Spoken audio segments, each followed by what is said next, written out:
പുത്രന്റെയും പരിശുദ്ധാത്മാവിന്റെയും നാമത്തിൽ തന്നെ ആമീൻ. സകല ഭൂവാസികളുമായുള്ളവരെ യഹോവയ്ക്ക് ആർപ്പിടുവിൻ. സന്തോഷത്തോടെ യഹോവയെ സേവിപ്പിൻ. സംഗീതത്തോടെ അവിടുത്തെ സന്നിധിയിൽ വരുവിൻ. യഹോവ തന്നെ ദൈവമെന്നറിവിൻ. അവിടുന്ന് നമ്മെ ഉണ്ടാക്കി, നാം ദൈവത്തുള്ളവരാകുന്നു. നമുക്ക് ദൈവത്തോട് പ്രാർത്ഥിക്കാം.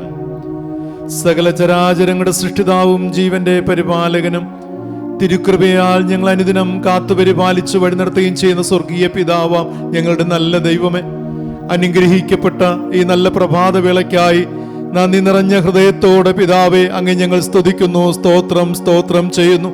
ഈ പുതിയ മാസത്തിന്റെ 2ാമത്തെ ഞായറാഴ്ച അങ്ങേ ഭക്തിയോടും വിനയത്തോടും വിശുദ്ധിയോടും ആരാധിപ്പാനും മഹത്വപ്പെടുത്തുവാനും ദൈവ സാന്നിധ്യം അനുഭവിപ്പാനും രക്ഷകനായ യേശുവേ, തിരുകൃപയാൽ ഞങ്ങളെ സഹായിച്ച് അനുഗ്രഹിക്കുന്ന അവിടുത്തെ മാറ്റമില്ലാത്ത കൃപയ്ക്കായി ദയക്കായി സ്തോത്രം ചെയ്യുന്നു. സകല സൃഷ്ടിയും അവിടുത്തെ മഹത്വത്തെ പ്രകീർത്തിക്കുമ്പോൾ പ്രിയ പിതാവാം ദൈവമേ, ഞങ്ങളുടെ ജീവിതത്തിലൂടെ കർത്താവേ, ഞങ്ങളുടെ കുടുംബത്തിലൂടെ, ഞങ്ങളുടെ ദേശത്തിലെ സാമൂഹിക ബന്ധങ്ങളിലൂടെ ഒക്കെ കർത്താവേ അങ്ങേ മഹത്വപ്പെടുത്തുവാനും അങ്ങേ ആരാധിപ്പാനും ഒക്കെ ദൈവം നൽകുന്ന ഈ നല്ല അവസരങ്ങൾക്കായി അങ്ങേ സ്തുതിക്കുന്നു, സ്തോത്രം ചെയ്യുന്നു. ഈ ആരാധനയുടെ ആദ്യോടെന്ന് തിരുസാന്നിധ്യം നൽകി അനുഗ്രഹിക്കണമെന്ന് പ്രാർത്ഥിക്കുന്നു. ആരാധനയെ പങ്കുചേർന്നിരിക്കുന്ന എല്ലാ അവിടുത്തെ മക്കളെയും നാഥ അവിടുത്തെ നാമത്തിൽ അനുഗ്രഹിച്ച് പ്രാർത്ഥിക്കുന്നു കർത്താവേ. ദൈവാത്മാവിൽ ആശ്രയിച്ചുകൊണ്ട് കർത്താവേ ഞങ്ങളെങ്ങനെ ആരാധിക്കുമ്പോൾ മഹത്വപ്പെടുത്തുമ്പോൾ യേശുവേ ഞങ്ങളുടെ നാമം മഹത്വപ്പെടുത്തുവാനും ഞങ്ങളുടെ ജീവിതങ്ങൾ അനുഗ്രഹിക്കപ്പെടുവാനും അവിടെ ഞങ്ങളെ സഹായിക്കുമാറാകണമെന്ന് യേശു രക്ഷിതാവിന്റെ നാമത്തിൽ പ്രാർത്ഥിക്കുന്നു. പ്രാർത്ഥന കേൾക്കണം സ്വർഗീയ നല്ല പിതാവേ, ആമീൻ. ദൈവ നാമമഹത്വത്തിനു സ്തുതിക്കുമായി ക്രിസ്തീയ ആരാധനയ്ക്കുള്ള പാട്ടുപുസ്തകത്തിലെ 3ാമത്തെ ഗീതം സർവലോകാധിപ നമസ്കാരം, സകല സൃഷ്ടികർത്ത നമസ്കാരം എന്നാരംഭിക്കുന്ന 3ാം ഗീതം നമുക്കെല്ലാവർക്കും ചേർന്ന് ആലപിക്കാം.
ആരാധനക്രമം 4ാം പുറം സ്തുതി ലിത്താനികൾ 2ാം ഭാഗം നമുക്ക് പ്രാർത്ഥനയുടെ ക്രമമായി ഉപയോഗിക്കാം. ആരാധനക്രമം 4ാം പുറം സ്തുതി ലിത്താനികളിൽ 2ാം ഭാഗം. യഹോവ തന്റെ വിശുദ്ധ മന്ദിരത്തിലുണ്ട്, സർവഭൂമിയും തിരുസന്നിധിയിൽ മൗനമായിരിക്കട്ടെ.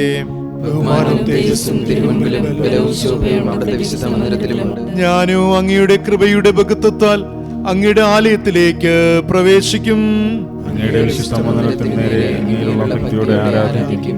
യഹോവ എന്റെ വെളിച്ചവും എന്റെ രക്ഷയുമാകുന്നു, ഞാൻ ആരെ ഭയപ്പെടും?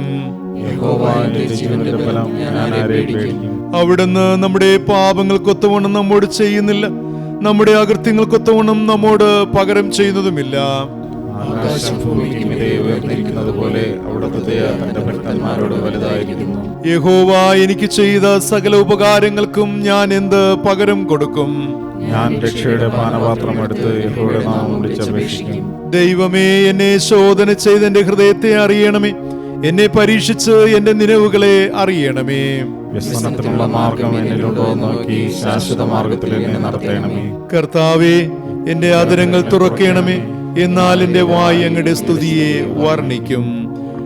കർത്താവിൽ പ്രിയ സഹോദരങ്ങളെ, നമ്മുടെ പരമപിതാവായ സർവശക്തിയുള്ള ദൈവത്തിന്റെ അളവറ്റ കരുണയാലും സ്നേഹത്താലും നമ്മുടെ പാപങ്ങൾ മോചിക്കപ്പെടേണ്ടതിന് നാം ചെയ്തു പോയ പലവിധ പാപങ്ങളും കുറ്റങ്ങളും മറയ്ക്കാതെ താഴ്മയും അനുതാപവും അനുസരണവുമുള്ള ഹൃദയത്തോടേറ്റു പറവാൻ ദൈവവചനം നമ്മെ പ്രേരിപ്പിക്കുന്നു.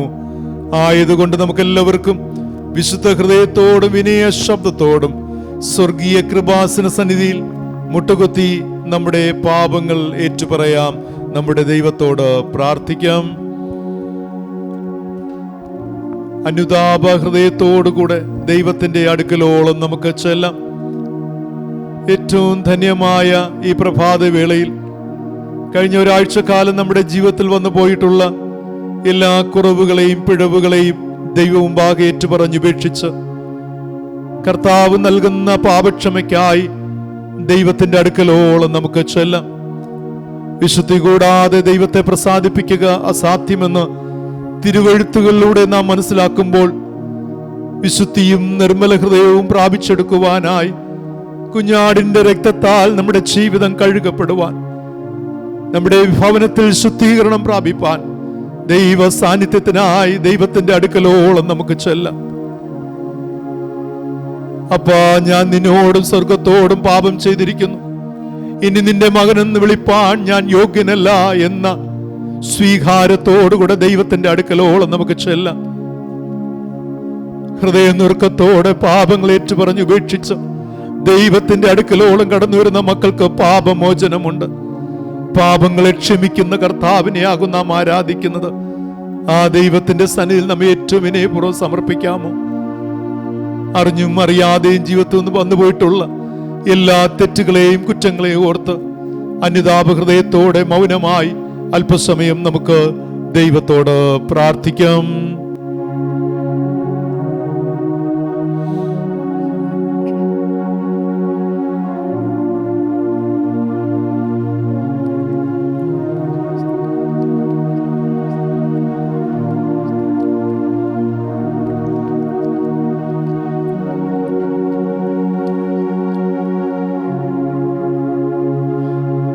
മനഃപൂർവമായ മാനസാന്തരത്തോടും പശ്ചാത്താപത്തോടും നാം ദൈവത്തെങ്കിലേക്ക് തിരിയുന്നുവെങ്കിൽ 10-ാം പുറത്തിൽ കാണുന്ന ഞങ്ങളുടെ പിതാവായ ദൈവമേ എന്നാരംഭിക്കുന്ന അനുതാപ പ്രാർത്ഥന നമുക്കേവർക്കും ഒരുമിച്ച് ചൊല്ലാം.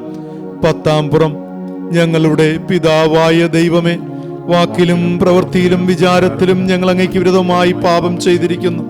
ഞങ്ങൾ പൂർണ്ണ മനസ്സോടെ അങ്ങേ സ്നേഹിച്ചിട്ടില്ല, ഞങ്ങളെപ്പോലെ തന്നെ ഞങ്ങളുടെ അയൽക്കാരെയും സ്നേഹിച്ചിട്ടില്ല.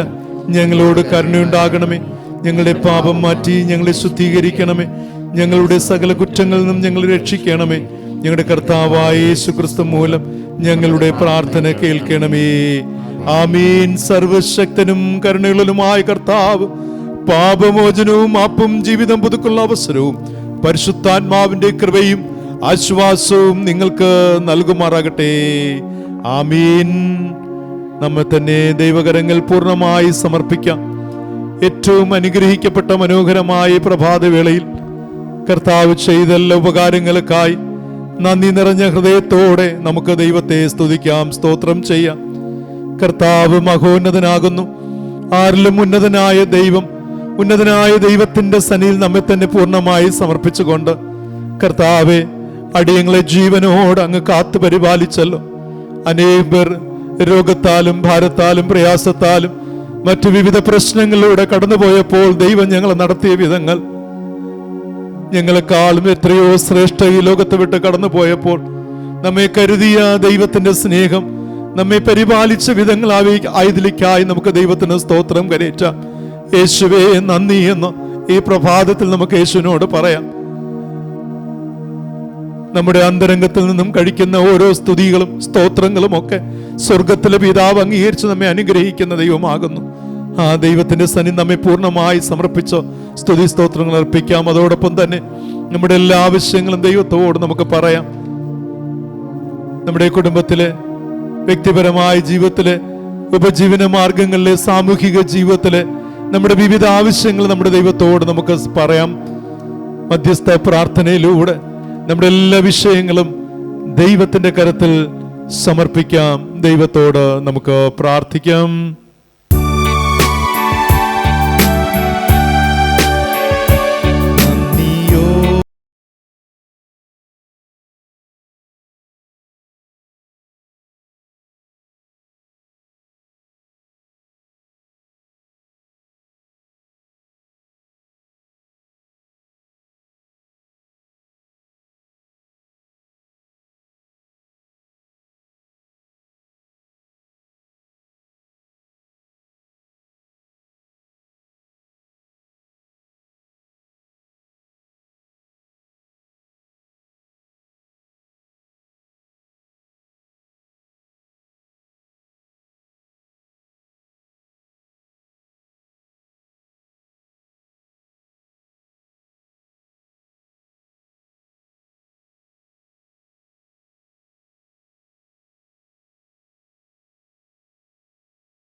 എന്റെ യേശുനാഥ,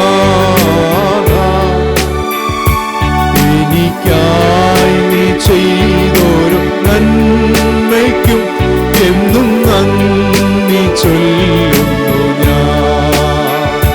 സത്യദൈവത്തിൽ ഏകപുത്രനായി നിന്നെ വിശ്വസിക്കുന്നു ഞാൻ.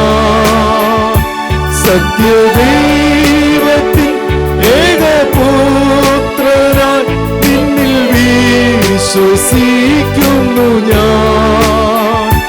വരും കാലമൊക്കെയും നിൻ കൃപാവരങ്ങൾ ചൊരിയുകയെന്നിൽ.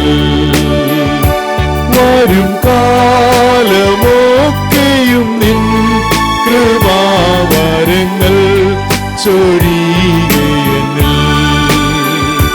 നന്ദിയോടെ ഞാൻ സ്തുതി പാടിടും എന്റെ യേശുനാഥ. എനിക്കായി നീ ചെയ്തൊരു നന്മയ്ക്കും എന്നും നന്ദി ചൊല്ലുന്നു ഞാൻ. നന്ദിയോടെ ഞാൻ സ്തുതി പാടിടും എന്റെ യേശുനാഥ. എനിക്കായി നീ ചെയ്തൊരു നന്മയ്ക്കും എന്നും നന്ദി ചൊല്ലുന്നു ഞാൻ. സ്തുതികളുടെ മധ്യവാസമായിരിക്കുന്ന സർവശക്തനായ സ്വർഗീയ പിതാവാം ഞങ്ങളുടെ നല്ല ദൈവമേ, അൽഫായും ഒമേഗയും ആദിയും അന്തവും ആദ്യനും ഒടുക്കത്തിനുമായ ജീവനുള്ള ദൈവത്തിന്റെ സന്നിധിയോളം കടന്നു വരുവാൻ തക്കവണ്ണം ഈ മാസത്തിന്റെ 2ാമത്തെ ഞായറാഴ്ചയുടെ പ്രഭാതത്തിൽ ദൈവത്തിന്റെ പരിശുദ്ധാത്മാവ് ഞങ്ങളെ സഹായിച്ച് അനുഗ്രഹിക്കുന്ന മാറ്റമില്ലാത്ത അവിടുത്തെ ദൈവനായി കൃപയ്ക്കായി സ്തോത്രം സ്തോത്രം സ്തോത്രം ചെയ്യുന്ന നാഥ. വിശുദ്ധ വസ്ത്രാലങ്കാരത്തോടെ യഹോവയെ നമസ്കരിക്കുവിൻ എന്നുള്ള തിരുവചനത്തെ ഓർത്തുകൊണ്ട് കർത്താവേ, ജീവനും വിശുദ്ധിയുള്ള യാഗമായി കർത്താവേ, ഞങ്ങളുടെ ശരീരത്തെയും ഞങ്ങളുടെ കർത്താവേ ജീവിത ജീവിതത്തെ മുഴുവനായി അങ്ങയുടെ പാദപീഠത്തിൽ സമർപ്പിച്ചുകൊണ്ട് കർത്താവ്, അങ്ങയുടെ മുഖത്തേക്ക് ഞങ്ങൾ നോക്കുന്നു കർത്താവ്. അങ്ങയുടെ മുഖത്തേക്ക് നോക്കിയവരാരും ലജ്ജിതരായിട്ടില്ലല്ലോ കർത്താവ്. അങ്ങയുടെ മുഖത്തേക്ക് അങ്ങനെ ഞങ്ങൾ നോക്കിക്കൊണ്ട് കർത്താവ്, തകർന്ന ഹൃദയത്തോടെ കർത്താവ്, നുറുങ്ങിയ മനസ്സോടെ ദൈവത്തിന്റെ അടുക്കലോളം കടന്നു വന്ന് കർത്താവ്, അവിടുത്തെ കൃപയ്ക്കായി ഞങ്ങൾ യാചിക്കുന്നു കർത്താവ്. അവിടുത്തെ സമാധാനത്തിനായി ഞങ്ങൾ പ്രാർത്ഥിക്കുന്നു കർത്താവ്. അവിടുത്തെ കൃപയല്ലാതെ, സമാധാനമല്ലാതെ കർത്താവ്, ഞങ്ങളുടെ ജീവിതത്തിൽ മറ്റൊരു നന്മയില്ലല്ലോ കർത്താവ്. യേശുവേ, അവിടുത്തെ കൃപ ഞങ്ങളുടെ മേൽ ചൊരിയുമാറാകണമെന്ന് പ്രാർത്ഥിക്കുന്നു അപ്പ. അവിടുത്തെ മനസ്സലിവ്, അവിടുത്തെ സ്നേഹം, അവിടുത്തെ ആദരവൊക്കെ കർത്താവ് ഈ കഴിഞ്ഞ നാളൊക്കെ ഞങ്ങൾക്ക് അനുഭവിപ്പാൻ അങ്ങ് സഹായിച്ചല്ലോ. സ്തോത്രം ചെയ്യുന്നു കർത്താവ്. അതത് കാലങ്ങളിലും കാലഘട്ടങ്ങളിലും കർത്താവ്, അനുഭവവേദ്യമാകുന്ന ദൈവ സാന്നിധ്യത്താൽ കർത്താവ്, ഞങ്ങൾ എല്ലാവരും അനുഗ്രഹിക്കപ്പെടുവാൻ, ആശീർവദിക്കപ്പെടുവാൻ രക്ഷകനായ യേശുവേ തിരുകൃപയാൽ ഞങ്ങളെ സഹായിച്ച് അനുഗ്രഹിക്കണമെന്ന് പ്രാർത്ഥിക്കുന്നു കർത്താവ്. ആമേൻ. ഈ പ്രഭാത വേളയിൽ കർത്താവ്, അവിടുത്തെ ശക്തി ഞങ്ങളുടെ മേൽ പകരണമെന്ന് പ്രാർത്ഥിക്കുന്നു കർത്താവ്. അവിടുത്തെ കൃപയാൽ ഞങ്ങൾ നിറയ്ക്കണമെന്ന് പ്രാർത്ഥിക്കുന്നു കർത്താവ്. എവിടെയാണോ ബലഹീനത കർത്താവ്, എവിടെയാണോ കർത്താവ് ആമേൻ സ്തോത്രം ദുർബലതയുള്ളത് കർത്താവ്, അവിടെയാണല്ലോ ദൈവ സാന്നിധ്യം ഏറെ കർത്താവ് പ്രവർത്തിക്കുന്നത്. നന്ദിയോടെ സ്തുതിക്കുന്നു കർത്താവ്. ആ കൃപ കർത്താവ് ഈ പ്രഭാതത്തിൽ ഞങ്ങൾ അനുഭവിക്കട്ടെ കർത്താവ്. ആമേൻ, ആമേൻ. സ്തുതിക്കുന്നു കർത്താവ്. ഞങ്ങളിലെ ചാവാറായ ശേഷിപ്പുകളെ കർത്താവ് എന്റെ ദൈവം ശക്തീകരിക്കണമെന്ന് പ്രാർത്ഥിക്കുന്നു കർത്താവ്. പലപ്പോഴും നാഥ കൂട്ടായ്മകൾ ലഭിക്കാതെ കർത്താവ്, പ്രാർത്ഥനാ ജീവിതമില്ലാതെ ആമേൻ കർത്താവ്, ആമേൻ ശരിയായ ധ്യാനമില്ലാതെ കർത്താവ്, പലപ്പോഴും ഞങ്ങൾ അകന്നു പോകുന്ന വേളകളിലൊക്കെ കർത്താവ് വീണ്ടും അങ്ങയോട് അടുത്തു വരുവാൻ തക്കവണ്ണം കർത്താവ് ഈ ആരാധനയിലൂടെ ദൈവത്തിന്റെ പരിശുദ്ധാത്മാവ് തിരുകൃപയാൽ ഞങ്ങളെ സഹായിച്ച് അനുഗ്രഹിക്കുന്ന കൃപയ്ക്കായി സ്തോത്രമപ്പ. അങ്ങനെ ഈ പ്രഭാത വേളയിൽ കർത്താവ് അവിടുത്തെ കൃപയാൽ ഞങ്ങളെ നിറയ്ക്കണമേ, അവിടുന്ന് ഞങ്ങളെ ശക്തീകരിക്കണമെന്ന് പ്രാർത്ഥിക്കുന്നു കർത്താവ്. അവിടുത്തെ നന്മയല്ലാതെ ഒന്നില്ല, അവിടുത്തെ കൃപയില്ലാതെ ഞങ്ങളുടെ ജീവിതത്തിൽ മറ്റൊരു നന്മയില്ല കർത്താവ്. അവിടുത്തെ സ്നേഹത്താൽ ഞങ്ങളെ പൊതിയുമാറാകണമേ, അവിടുത്തെ കൃപയാൽ ഞങ്ങളെ നിറയ്ക്കണമെന്ന് പ്രാർത്ഥിക്കുന്നു കർത്താവ്. ഇത്രത്തോളം ഞങ്ങളെ സഹായിച്ചല്ലോ, ഇത്രത്തോളം ഞങ്ങളെ നടത്തിയല്ലോ കർത്താവ്. ഒന്നുമില്ലായ്മയിൽ നോക്ക കർത്താവ് ദൈവം ഞങ്ങളെ നടത്തിയ വിധങ്ങൾക്കായി സ്തോത്രം കർത്താവ്. ആപത്തനർത്ഥങ്ങൾ, രോഗപ്രയാസങ്ങളുടെ മധ്യ കർത്താവ് ആമേൻ ദൈവ സ്നേഹം രുചിച്ചറിയുവാനപ്പ, ദൈവത്തിന്റെ അത്ഭുത പ്രവൃത്തികളെ കാണുവാൻ അവിടെ ഞങ്ങളെ സഹായിച്ചല്ലോ. സ്തോത്രം ചെയ്യുന്ന കർത്താവ്. ആമേൻ കർത്താവ്. മോശയോട് കൂടി ഇരുന്ന ദൈവം, ആമേൻ യോശുവയോട് കൂടി ഇരുന്ന എലിയാവിലൂടെ അത്ഭുതങ്ങൾ പ്രവർത്തിച്ച ദൈവം കർത്താവ്, ആ ജീവനുള്ള ദൈവത്തെ അപ്പ ഈ പ്രഭാതവേളയിൽ ഞങ്ങൾ ആരാധിക്കുമ്പോൾ കർത്താവ്, ആ ദൈവ സാന്നിധ്യം ഞങ്ങളുടെ ജീവിതത്തെ അപ്പ മുഴുവനായി അങ്ങ് നിറച്ച് വഴി നടത്തണമെന്ന് പ്രാർത്ഥിക്കുന്നു കർത്താവ്. യേശുവേ, നന്ദിയോടെ നന്ദിയോടെ സ്തുതിക്കുന്നു കർത്താവ്. ആമേൻ. നന്ദിയോടെ സ്തോത്രമപ്പ. അങ്ങ് ഞങ്ങൾ സ്നേഹിക്കുന്നു കർത്താവ്, അങ്ങ് ഞങ്ങൾ വിശ്വസിക്കുന്നു കർത്താവ്, അങ്ങ് ഞങ്ങൾ പ്രത്യാശ അർപ്പിക്കുന്നു കർത്താവ്. യേശുവേ, ഈ പ്രാർത്ഥന വേളയിൽ കർത്താവ് നുറുങ്ങിയ മനസ്സോടെ വേദനയോടെ ആരെങ്കിലും തങ്ങളുടെ ഭവനങ്ങളിലായിരിക്കുന്നുവെങ്കിൽ കർത്താവ് അവരെ അങ്ങ് ബലപ്പെടുത്തണമെന്ന് പ്രാർത്ഥിക്കുന്നു അപ്പ, അവിടെ ശക്തീകരിക്കണമെന്ന് പ്രാർത്ഥിക്കുന്നു കർത്താവ്. അങ്ങ് പറഞ്ഞല്ലോ നാഥ, എന്റെ കൃപ നിനക്ക് മതി എന്ന് കർത്താവ്. ആമേൻ, ആമേൻ. സ്തുതിക്കുന്നു കർത്താവ്. ആ വലിയ കൃപ ഞങ്ങളെ കർത്താവ്, ഞങ്ങളുടെ ജീവിത പങ്കാളിയെ, മക്കളുടെ, മാതാപിതാക്കളുടെ, സഹോദരരുടെ ജീവിതത്തെ അപ്പ ആ ശക്തി കൊണ്ട് നിറയ്ക്കണമെന്ന് പ്രാർത്ഥിക്കുന്നു. സ്വർഗീയമായ ചൈതന്യത്താൽ നിറയ്ക്കണമേ, അവിടുത്തെ കൃപയാൽ ഞങ്ങളെ ബലപ്പെടുത്തണമെന്ന് പ്രാർത്ഥിക്കുന്നു അപ്പ. രക്ഷകനായ യേശുവേ, അവിടുത്തെ കൃപയാൽ അങ്ങനെ ഞങ്ങളെ പൊതിഞ്ഞുകൊള്ളുമാറാണെന്ന് പ്രാർത്ഥിക്കുന്നു അപ്പ. അവിടുത്തെ സ്നേഹം എത്രയോ ശ്രേഷ്ഠം കർത്താവ്. ഹല്ലേലൂയ. സ്തുതിക്കുന്നു കർത്താവ്. നന്ദിയോടെ അങ്ങ് വാഴ്ത്തുന്നു കർത്താവ്. ഞങ്ങളുടെ ആവശ്യ ഭാരങ്ങളിലൊക്കെ കൂടിയിരിക്കുന്ന ദൈവം കർത്താവ്, ആമേൻ അവിടുത്തെ കൃപ കൊണ്ട് ഞങ്ങളെ നിറയ്ക്കണമേ അപ്പ. ഞങ്ങൾ അറിവില്ലായ്മ കൊണ്ട് കർത്താവ് എവിടെയെങ്കിലും ഞങ്ങൾ തെറ്റിപ്പോയിട്ടുണ്ടെങ്കിൽ കർത്താവ്, വചനത്തിൽ നിന്ന് മാറി സഞ്ചരിച്ചിട്ടുണ്ടെങ്കിൽ കർത്താവ്, ഈ പ്രഭാത വേളയിലപ്പ അവിടെ ഞങ്ങളെ യഥാസ്ഥാനപ്പെടുത്തണമേ അപ്പ. ഈ പ്രാർത്ഥന വേളയിൽ യഥാസ്ഥാനപ്പെടുത്തണമേ അപ്പ. ആമേൻ കർത്താവ്. അങ്ങയുടെ വചനത്തോട് ചേർന്ന് ജീവിപ്പട കൃപ നൽകണമേ കർത്താവ്. തിരുവചനം പറയുന്നത് പോലെ കർത്താവ്, ഞങ്ങളുടെ വിടുതൽ, ഞങ്ങളുടെ ഉയർച്ച വരുന്നത് കർത്താവ് അങ്ങയുടെ നാമത്തെ അറിയുന്നതിലൂടെ, അങ്ങയോട് പറ്റിയിരിക്കുന്ന അനുഭവത്തിലൂടെ ആണല്ലോ കർത്താവ് ഞങ്ങളുടെ ജീവിതത്തിൽ ഉയർച്ചയും വിടുതലും സാധ്യമായി തീരുന്നത് കർത്താവ്. ആ വക നന്മകൾ കർത്താവ് നേടിയെടുപ്പാൻ തക്കവണ്ണം ഞങ്ങളുടെ ജീവിതത്തെ അപ്രകാരം ദൈവം അനുഗ്രഹിച്ച് ആശീർവദിക്കണമെന്ന് പ്രാർത്ഥിക്കുന്നു കർത്താവ്. ഭവനങ്ങളിലായിരുന്നു കൊണ്ട് കർത്താവ് ഈ ആരാധന പങ്കെടുത്തുകൊണ്ടിരിക്കുന്ന എല്ലാ അവിടുത്തെ മക്കളെയും യേശുവിന്റെ നാമത്തിൽ അടിയങ്ങ് അനുഗ്രഹിച്ച് പ്രാർത്ഥിക്കുന്നു കർത്താവ്. ഈ അൽത്താരിൽ നിന്നുള്ള പ്രാർത്ഥനകൾ കർത്താവ് അവരുടെ ജീവിതത്തിന് അനുഗ്രഹമായി തീരുവാൻ, ആശീർവാദമായി തീരുവാൻ രക്ഷകനായ യേശുവെ തിരുകൃപയാൽ അങ്ങ് സഹായിച്ച് അനുഗ്രഹിക്കണമെന്ന് പ്രാർത്ഥിക്കുന്നു അപ്പ. എല്ലാ ജീവിതങ്ങളോടും കൂടിയിരിക്കണമേ, എല്ലാ ജീവിതങ്ങളെ ആശീർവദിക്കണമേ അപ്പ. അവരവർക്ക് ആവശ്യമായ എല്ലാ സ്വർഗീയ അനുഗ്രഹങ്ങളെ, നന്മകളെ അപ്പ ആമേൻ ധാരാളമായി നൽകി ആശീർവദിക്കണമെന്ന് പ്രാർത്ഥിക്കുന്നു അപ്പ. ഞങ്ങളുടെ കുടുംബങ്ങളെ അനുഗ്രഹിക്കണമേ അപ്പ. ഞങ്ങളുടെ വ്യക്തി ജീവിതങ്ങളെ അനുഗ്രഹിക്കണമേ. ഞങ്ങളുടെ ആവശ്യ ഭാരങ്ങൾ കൂടിയിരിക്കണമെന്ന് പ്രാർത്ഥിക്കുന്നു അപ്പ. രോഗങ്ങൾ, പ്രയാസങ്ങൾ, ക്ഷീണങ്ങൾ അപ്പ, ബലഹീനതകളെല്ലാം ഞങ്ങളിൽ നിന്ന് അകറ്റണമേ അപ്പ. സ്വർഗീയ പിതാവിന്റെ ദിവ്യമായ സാന്നിധ്യം കർത്താവ് ഞങ്ങളുടെ ജീവിതത്തിൽ മേൽ പകർന്ന് അപ്പൻ അവിടുന്ന് ആശീർവദിക്കണമെന്ന് പ്രാർത്ഥിക്കുന്നു. അങ്ങ് നൽകുന്ന സമാധാനം, അങ്ങ് നൽകുന്ന കർത്താവ് സന്തോഷം, അങ്ങ് നൽകുന്ന മനസാന്നിധ്യം ഒക്കെ കർത്താവ് ഞങ്ങൾ അനുഭവിക്കുന്നവരായി, ഞങ്ങൾ അങ്ങനെ സന്തോഷമുള്ളവരായി കർത്താവ് ജീവിപ്പാൻ അങ്ങ് സഹായിക്കണമെന്ന് പ്രാർത്ഥിക്കുന്നു. ദാവീദ് പ്രാർത്ഥിച്ചതുപോലെ അടിയന്റെ ഉള്ളത്തെ സന്തോഷിപ്പിക്കണമേ എന്ന് കർത്താവ് ഞങ്ങളുടെ ജീവിതത്തിന്റെ സമഗ്ര മേഖലകളും അനുഗ്രഹിക്കപ്പെട്ടിരിക്കുമ്പോൾ കർത്താവ് ഞങ്ങളുടെ ഹൃദയം സന്തോഷിക്കുമല്ലോ കർത്താവ്, ഞങ്ങൾ ആനന്ദിക്കുമല്ലോ. നന്ദി കർത്താവ്. അങ്ങനെ ഞങ്ങളുടെ എല്ലാ ജീവിത പന്ഥാവുകളെയും ഞങ്ങളുടെ മേഖലകളെ ദൈവം ക്രമപ്പെടുത്തണമെന്ന് പ്രാർത്ഥിക്കുന്നു. അപ്പ ഞങ്ങളെ ആശീർവദിക്കണമേ, ഞങ്ങൾ അനുഗ്രഹിക്കണമേ. അപ്പ ഞങ്ങൾ കുടുംബമായി ഞങ്ങൾ പ്രാർത്ഥിക്കുന്നവരായി, ഞങ്ങൾ വേദപുസ്തകം വായിക്കുന്നവരായി, ദൈവത്തോട് അടുത്തിരിക്കുന്നവരായി ഞങ്ങളുടെ ജീവിതത്തെ രൂപപ്പെടുത്തണമേ കർത്താവ്. ആമേൻ ആമേൻ. സ്തുതിക്കുന്നു കർത്താവ്. അപ്പ ഒരിക്കലും ഞങ്ങൾ അങ്ങിൽ നിന്ന് അകന്നു പോകാൻ ഇടവരുത്തരുതേ എന്ന് പ്രാർത്ഥിക്കുന്നു കർത്താവ്.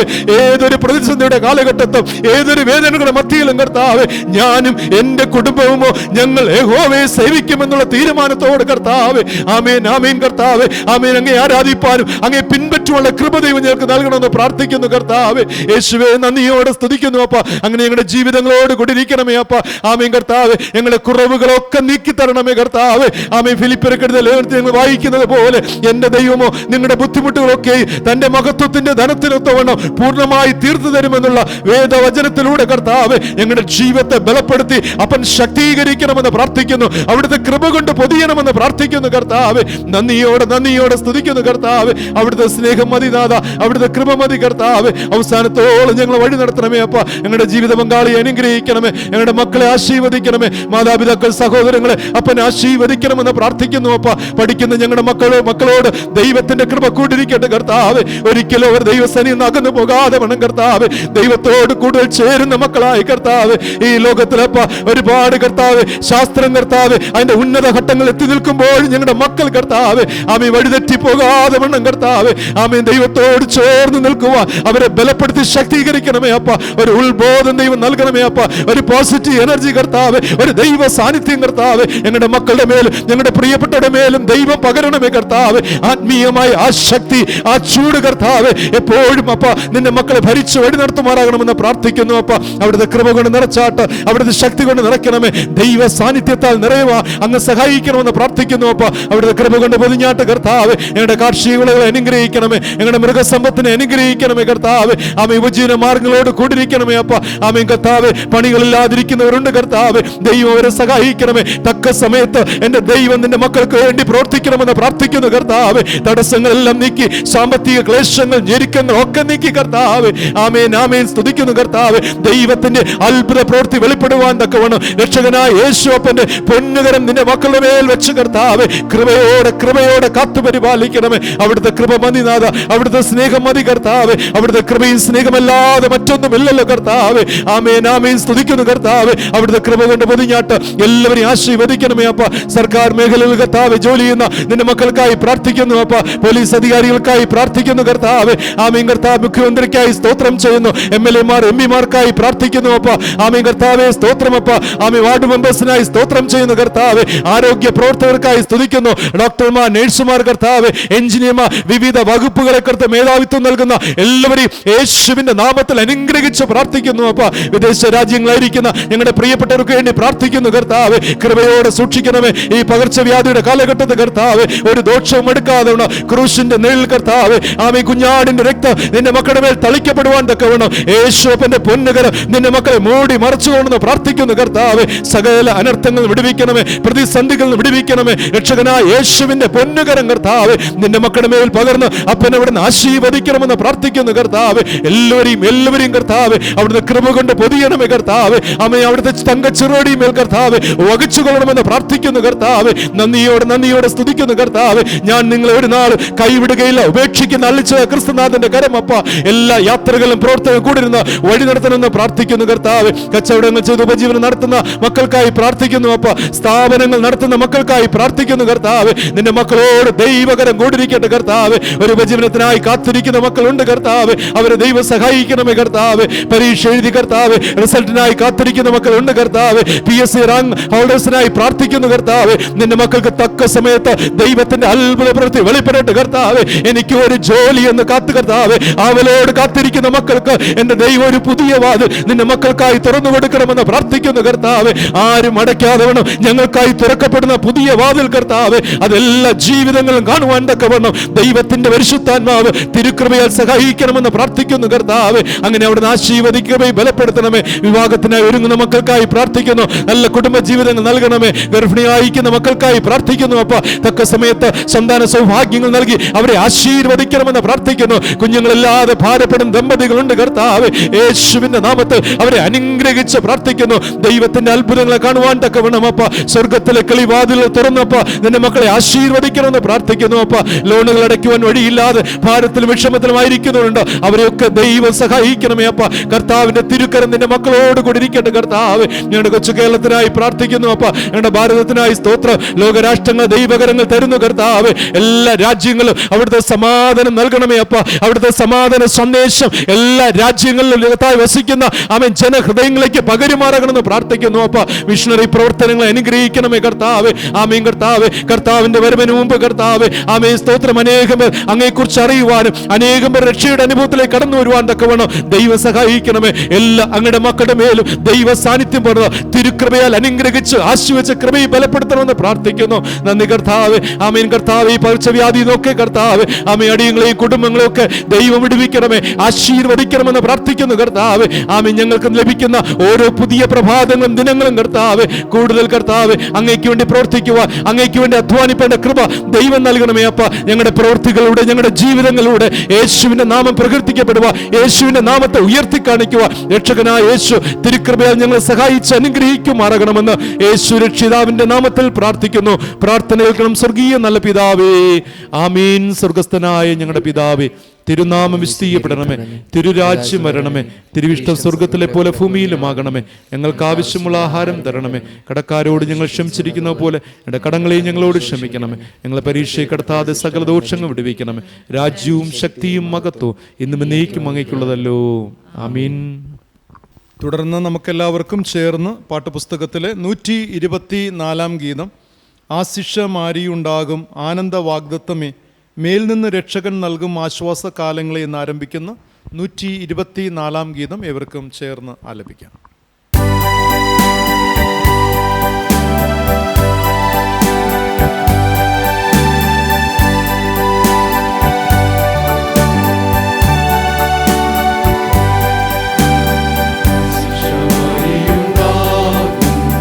ആനന്ദ വാഗ്ദത്തമേ മേൽ നിന്നു രക്ഷകൻ നൽകും ആശ്വാസകാലങ്ങളെ ആശിഷമായി ആശിഷം പെയ്യണമേ. കൃപകൾ വീഴുന്നു ചാരി വൻമഴ പതിവമേ. ആശിഷമാരിയുണ്ടാകും വീണങ്ങൾ ഉടറുണ്ടാകും കുന്നുപള്ളങ്ങളിൽ മേലും കേവൻമഴയിൻ സ്വരം. ആശിഷമായി ആശിഷം പെയ്യണമേ.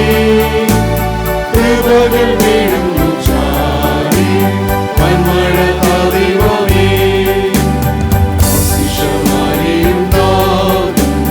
വാഗ്ദാനങ്ങൾക്കും താൻ ഇപ്പോൾ നിൻ വാക്കിൻ പ്രകാരം നൽവരം തന്നിടുക.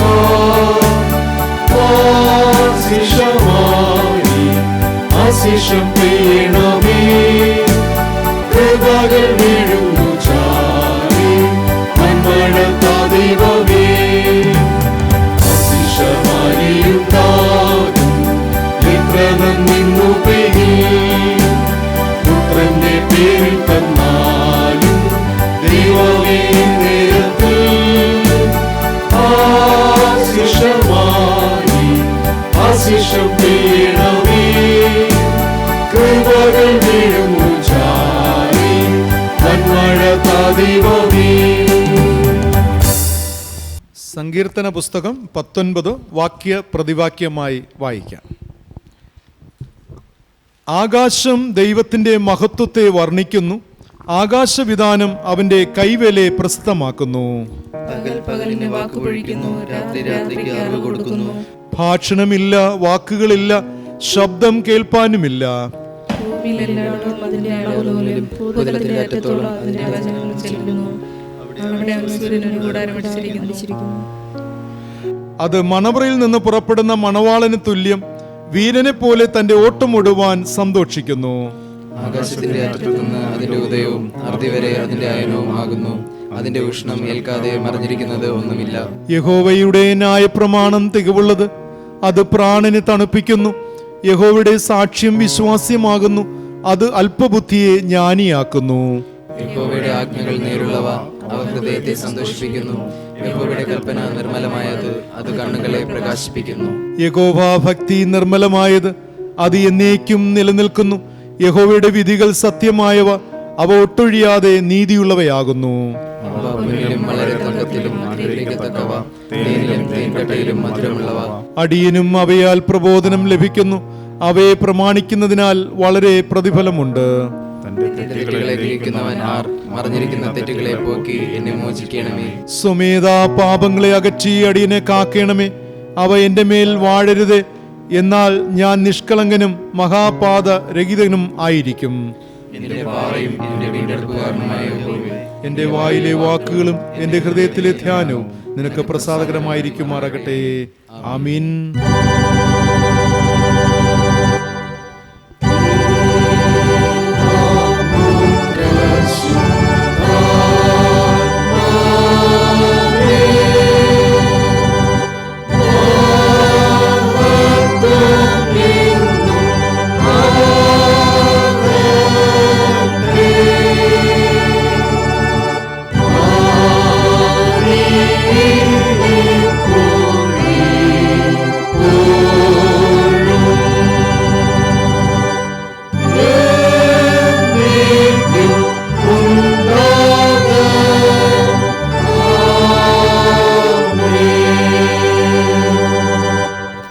തുടർന്ന് ഇന്നേ ദിവസത്തേക്കുള്ള തിരുവചന വേദഭാഗങ്ങൾ വായിക്കുന്നത് നമുക്ക് കേൾക്കാം. പഴയ നിയമ പുസ്തകത്തിൽ നിന്നും സദൃശ്യവാക്യങ്ങളുടെ പുസ്തകം 8-ാം അധ്യായം 22 മുതൽ 31 വരെയും, സുവിശേഷ വേദഭാഗത്തു നിന്നും വിശുദ്ധ ലൂക്കോസ് എഴുതിയ സുവിശേഷം 8-ാം അധ്യായം 22 മുതൽ 25 വരെയുമുള്ള വചനങ്ങൾ വായിക്കുന്നത് കേൾപ്പിൻ. വായിക്കുവാനായി നൽകിയിരിക്കുന്ന പഴയ നിയമ വേദഭാഗം സദൃശ്യവാക്യങ്ങൾ 8-ാം അധ്യായം 22 മുതൽ 31 വരെയുള്ള വാക്യങ്ങൾ. സദൃശ്യവാക്യങ്ങൾ 8-ാം അധ്യായം 22 മുതൽ 31 വരെയുള്ള വാക്യങ്ങൾ. യഹോവ പണ്ടുപണ്ടേ തൻ്റെ വഴിയുടെ ആരംഭമായി തൻ്റെ പ്രവൃത്തികളുടെ ആദ്യമായി എന്നെ ഉളവാക്കി. ഞാൻ പുരാതനമേ ആദിയിൽ തന്നെ ഭൂമിയുടെ ഉൽപ്പത്തിക്ക് മുൻപേ നിയമിക്കപ്പെട്ടിരിക്കുന്നു. ആഴങ്ങൾ ഇല്ലാതിരുന്നപ്പോൾ ഞാൻ ജനിച്ചിരിക്കുന്നു, വെള്ളം നിറഞ്ഞ ഉറവുകൾ ഇല്ലാതിരുന്നപ്പോൾ തന്നെ. പർവ്വതങ്ങളെ സ്ഥാപിച്ചതിന് മുൻപേയും കുന്നുകൾക്ക് മുൻപേയും ഞാൻ ജനിച്ചിരിക്കുന്നു. അവൻ ഭൂമിയെയും വയലുകളെയും ഭൂതലത്തിൻ്റെ പൊടിയുടെ തുകയെയും ഉണ്ടാക്കിയിട്ടില്ലാത്ത സമയത്ത് തന്നെ. അവൻ ആകാശത്തെ ഉറപ്പിച്ചപ്പോൾ ഞാൻ അവിടെ ഉണ്ടായിരുന്നു. അവൻ ആഴത്തിൻ്റെ ഉപരിഭാഗത്ത് വൃത്തം വരച്ചപ്പോഴും അവൻ മീതെ മേഘങ്ങളെ ഉറപ്പിച്ചപ്പോഴും ആഴത്തിൻ്റെ ഉറവുകൾ തടിച്ചപ്പോഴും വെള്ളം അവൻ്റെ കൽപ്പനയെ അതിക്രമിക്കാതെ വണ്ണം അവൻ സമുദ്രത്തിന് അതിർ വച്ചപ്പോഴും ഭൂമിയുടെ അടിസ്ഥാനം ഇട്ടപ്പോഴും ഞാൻ അവൻ്റെ അടുക്കൽ ശില്പിയായിരുന്നു. ഇടവിടാതെ അവൻ്റെ മുൻപിൽ വിനോദിച്ചുകൊണ്ട് ദിനം പ്രതി അവൻ്റെ പ്രമോദമായിരുന്നു. അവൻ്റെ ഭൂതലത്തിൽ ഞാൻ വിനോദിച്ചു കൊണ്ടിരുന്നു. എൻ്റെ പ്രമോദം മനുഷ്യപുത്രന്മാരുടെ കൂടെ ആയിരുന്നു. ഇവിടെ പഴയ നിയമ വേദഭാഗം വായിച്ച് അവസാനിക്കുന്നു.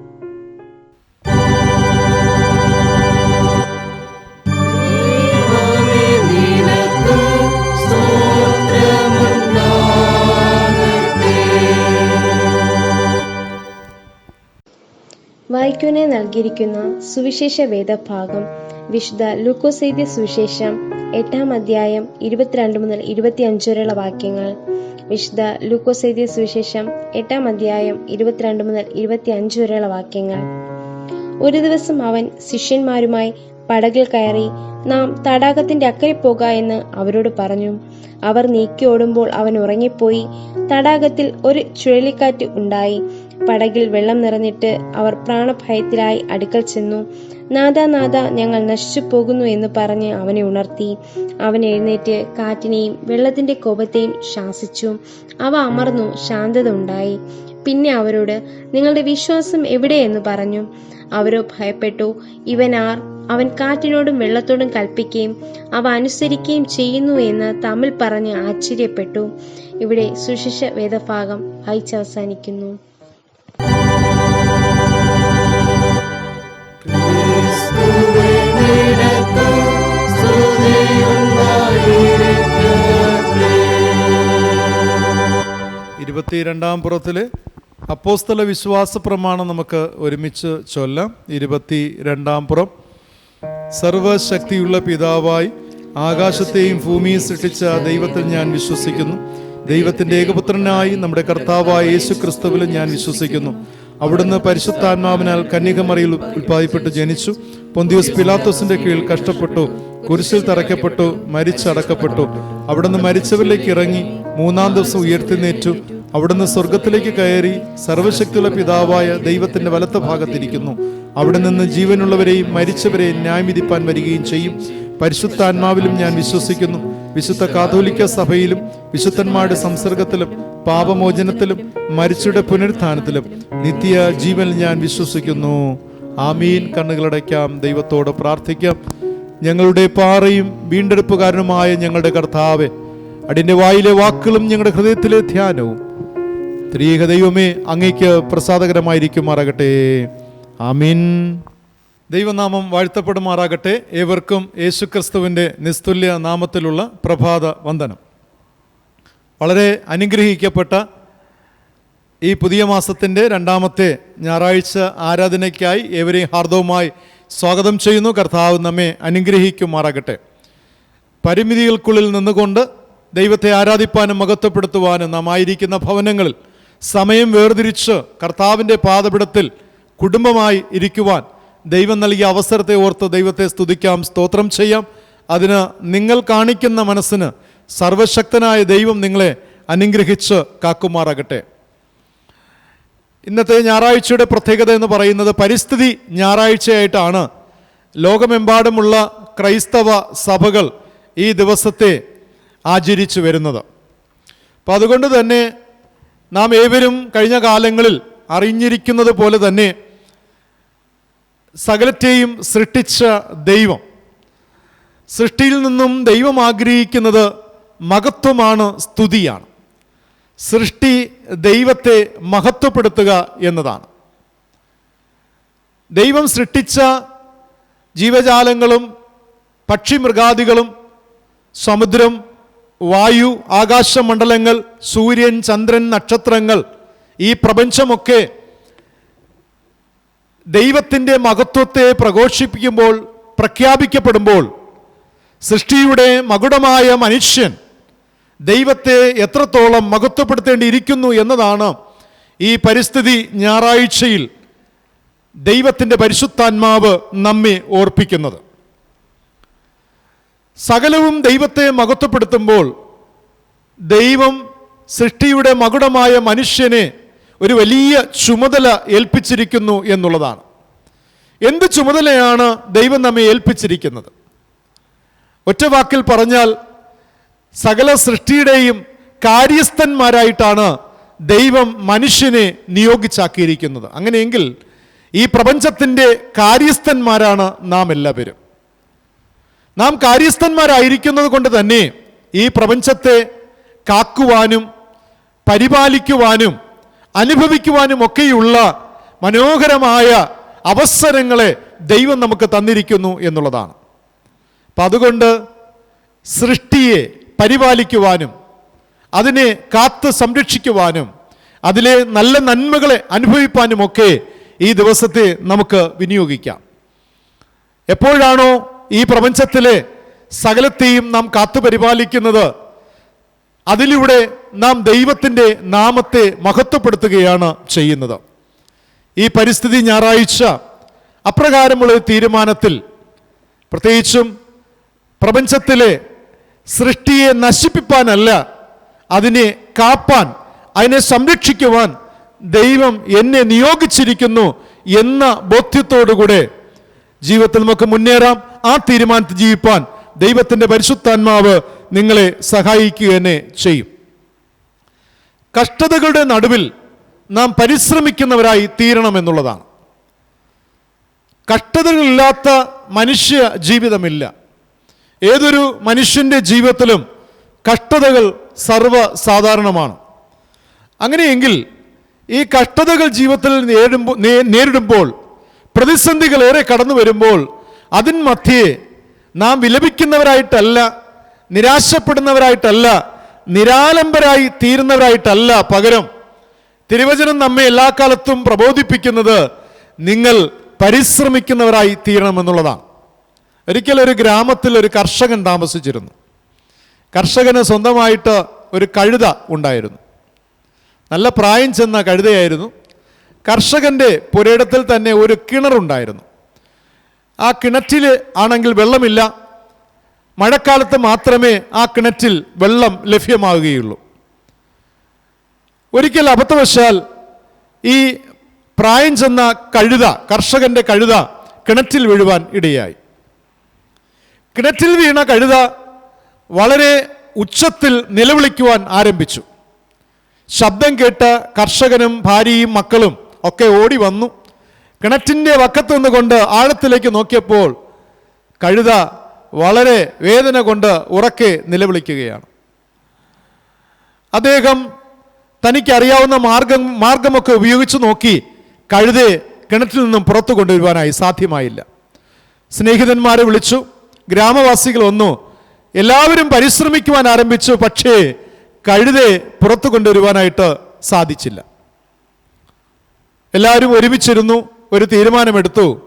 എന്തായാലും കഴുത വയസ്സായി, ഇനി അതിനെക്കൊണ്ട് വലിയ പ്രയോജനമൊന്നുമില്ല. കിണറാണെങ്കിൽ ആണ്ടിൽ 1 മാസമോ 2 മാസമോ മാത്രമേ വെള്ളം ലഭിക്കുന്നുള്ളൂ. അതുകൊണ്ടൊരു കാര്യം ചെയ്യാം, ഈ കിണറ്റിനെ മൂടാം. കിണറ്റിനെ മൂടുന്ന സമയത്ത് മണ്ണിട്ട് മൂടുമ്പോൾ ഈ കഴുതയും എന്തു ചെയ്യും? അതോടൊപ്പം തന്നെ ചാകും എന്നുള്ള ചിന്തയിൽ ഇവർ അങ്ങനെ തീരുമാനമെടുത്ത് അവർ മൺവെട്ടിയും കൊട്ടയുമായിട്ടൊക്കെ വന്ന് ഓരോ കൊട്ട മണ്ണായിട്ട് അവർ ഈ കിണറ്റിലേക്ക് വീഴ്ത്തുവാൻ ആരംഭിച്ചു. അപ്പോൾ മണ്ണ് കോരി ഈ കിണർ നിറച്ചുകൊണ്ടേയിരിക്കുകയാണ്. ഓരോ കൊട്ട മണ്ണ് ശരീരത്തിൽ വീഴുമ്പോഴും ഈ കഴുത അലറി നിലവിളിക്കുവാൻ തുടങ്ങി. ഉറക്കെ നിലവിളിക്കുകയാണ്. കാരണം വളരെ ഉയരത്തിൽ നിന്നുമാണ് ഈ മണ്ണ് തൻ്റെ ശരീരത്തിൽ പതിക്കുന്നത്. വേദന കൊണ്ട് നിലവിളിക്കുകയാണ്. കുറേ കഴിഞ്ഞപ്പോൾ കഴുതയുടെ ശബ്ദം കേൾപ്പാനില്ല. അപ്പോൾ ഗ്രാമവാസികൾ വിചാരിച്ചു, എന്തായാലും ഈ കഴുത എന്തായാലും അത് ചത്തുപോയി, മണ്ണിട്ട് മൂടിയപ്പോൾ തന്നെ അതിൻ്റെ ജീവിതം അവസാനിച്ചു എന്നുള്ളത്. എന്നാൽ കുറേ കഴിഞ്ഞപ്പോൾ ഏകദേശം മണ്ണിട്ട് മൂടി അതിൻ്റെ കിണറിൻ്റെ വക്കോളം എത്താറായി. നോക്കിയപ്പോൾ കഴുത ആ കിണറ്റിൽ നിന്നും ചാടി പുറത്തേക്ക് വരുവാൻ ആരംഭിച്ചു. എന്താണ് സംഭവിച്ചത് പ്രിയമുള്ളവരെ? ഓരോ കൊട്ട മണ്ണ് വീഴുമ്പോഴും ഈ കഴുത തൻ്റെ ശരീരത്തിൽ നിന്ന് കുടഞ്ഞതിന് ശേഷം ഈ മണ്ണിൻ്റെ പുറത്ത് കയറി നിൽക്കും. വീണ്ടും ഒരു കൊട്ട മണ്ണ് വീഴുമ്പോൾ തൻ്റെ ശരീരത്തിൽ നിന്ന് കുടഞ്ഞ ശേഷം മണ്ണിൻ്റെ പുറത്ത് കയറി നിൽക്കും. ഇങ്ങനെ കിണർ നിറയാറായപ്പോൾ, മണ്ണ് കൊണ്ട് നിറയാറായപ്പോൾ ഈ കഴുതയ്ക്ക് അനായാസം പുറത്തേക്ക് വരുവാൻ സാധ്യമായി എന്നുള്ളതാണ്. പ്രിയമുള്ളവരെ, ജീവിതമെന്ന് പറയുന്നത് ഈ ലോകത്തുനിന്ന് ഇപ്രകാരമുള്ള മണ്ണ് നമ്മുടെ പുറത്തേക്ക് വീഴുന്നതാണ്.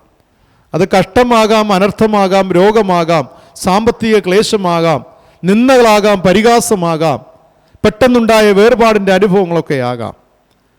അത് നമ്മുടെ ജീവിതത്തെ ഏറെ ബാധിക്കുമ്പോൾ നാം എന്ത് ചെയ്യണം? ഒന്ന് കുടഞ്ഞ് ഒരു സ്റ്റെപ്പ്, ഒരു ചുവട് മുന്നോട്ട് വയ്ക്കുവാൻ നാം ഒരുക്കമെങ്കിൽ, ആ പരിശ്രമം ചെയ്യുവാൻ നാം ഒരുക്കമെങ്കിൽ തീർച്ചയായിട്ടും വിജയം നമുക്ക് കൈവരിപ്പാൻ സാധിക്കുമെന്നുള്ളതാണ്.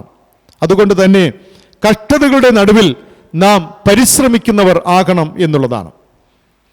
ഇന്ന് നമുക്ക് ധ്യാനത്തിനായി നൽകിയിരിക്കുന്ന ചിന്താവിഷയം creation proclaims glory of God എന്നതാണ്. സൃഷ്ടി ദൈവ മഹത്വത്തെ പ്രഖ്യാപിക്കുന്നു. സൃഷ്ടി ദൈവ മഹത്വത്തെ പ്രഖ്യാപിക്കുന്നു. അതിനാധാരമായി എടുത്തിരിക്കുന്ന തിരുവചന വേദഭാഗം വിശുദ്ധ ലൂക്കോസ് എഴുതിയ സുവിശേഷം 8-ാം അധ്യായം 22 മുതൽ 25 വരെയുള്ള വാക്യങ്ങളാണ്. അതിൻ്റെ 25-ാമത്തെ വാക്യം ഞാൻ വായിക്കുന്നു. ശിഷ്യന്മാരെ ഭയപ്പെട്ട് ഇവൻ ആർ? അവൻ കാറ്റിനോടും വെള്ളത്തോടും കൽപ്പിക്കുകയും അവ അനുസരിക്കുകയും ചെയ്യുന്നു എന്ന് തമ്മിൽ പറഞ്ഞ് ആശ്ചര്യപ്പെട്ടു. ലൂക്കോസ് എഴുതിയ സുവിശേഷം 8-ാം അധ്യായം 22 മുതൽ 25 വരെയുള്ള വാക്യം വായിക്കുമ്പോൾ യേശു ശിഷ്യന്മാരെ എങ്ങനെ കരുതുന്നു, എങ്ങനെ പരിപാലിക്കുന്നു എന്നതിനെക്കുറിച്ചുള്ള ഒരു ചിത്രമാണ് നമുക്ക് വെളിപ്പെടുത്തി നൽകുന്നത്. ആദ്യമായി നാം മനസ്സിലാക്കേണ്ടുന്നത് യേശുവിൻ്റെ ശിഷ്യന്മാരെയെല്ലാം യേശു വ്യക്തിപരമായി വിളിച്ച് തനിക്ക് വേണ്ടി വേർതിരിച്ചവരാണ്. ഈ ശിഷ്യന്മാരെല്ലാവരും ക്രിസ്തു വിശ്വാസികൾ ആയിരുന്നു. അവിടെ വിശ്വാസം എന്നത് ദുർബലമായിരുന്നു. എന്നാൽ അവിടെ വിശ്വാസം എന്നത് വളരുന്ന വിശ്വാസമായിരുന്നു. ഇവർ അല്പവിശ്വാസികളായിരുന്നു എങ്കിലും ഇവരിൽ വിശ്വാസമുണ്ടായിരുന്നു എന്ന് നമുക്ക് കർത്താവായ യേശുവിൻ്റെ പരസ്യ ശുശ്രൂഷ കാലത്തെ അനുഭവങ്ങളിലൂടെ മനസ്സിലാക്കാവുന്നതാണ്. ഈ ശിഷ്യന്മാർ വിശ്വാസമില്ലാത്ത അവിശ്വാസികൾ ആയിരുന്നില്ല എന്നതാണ്.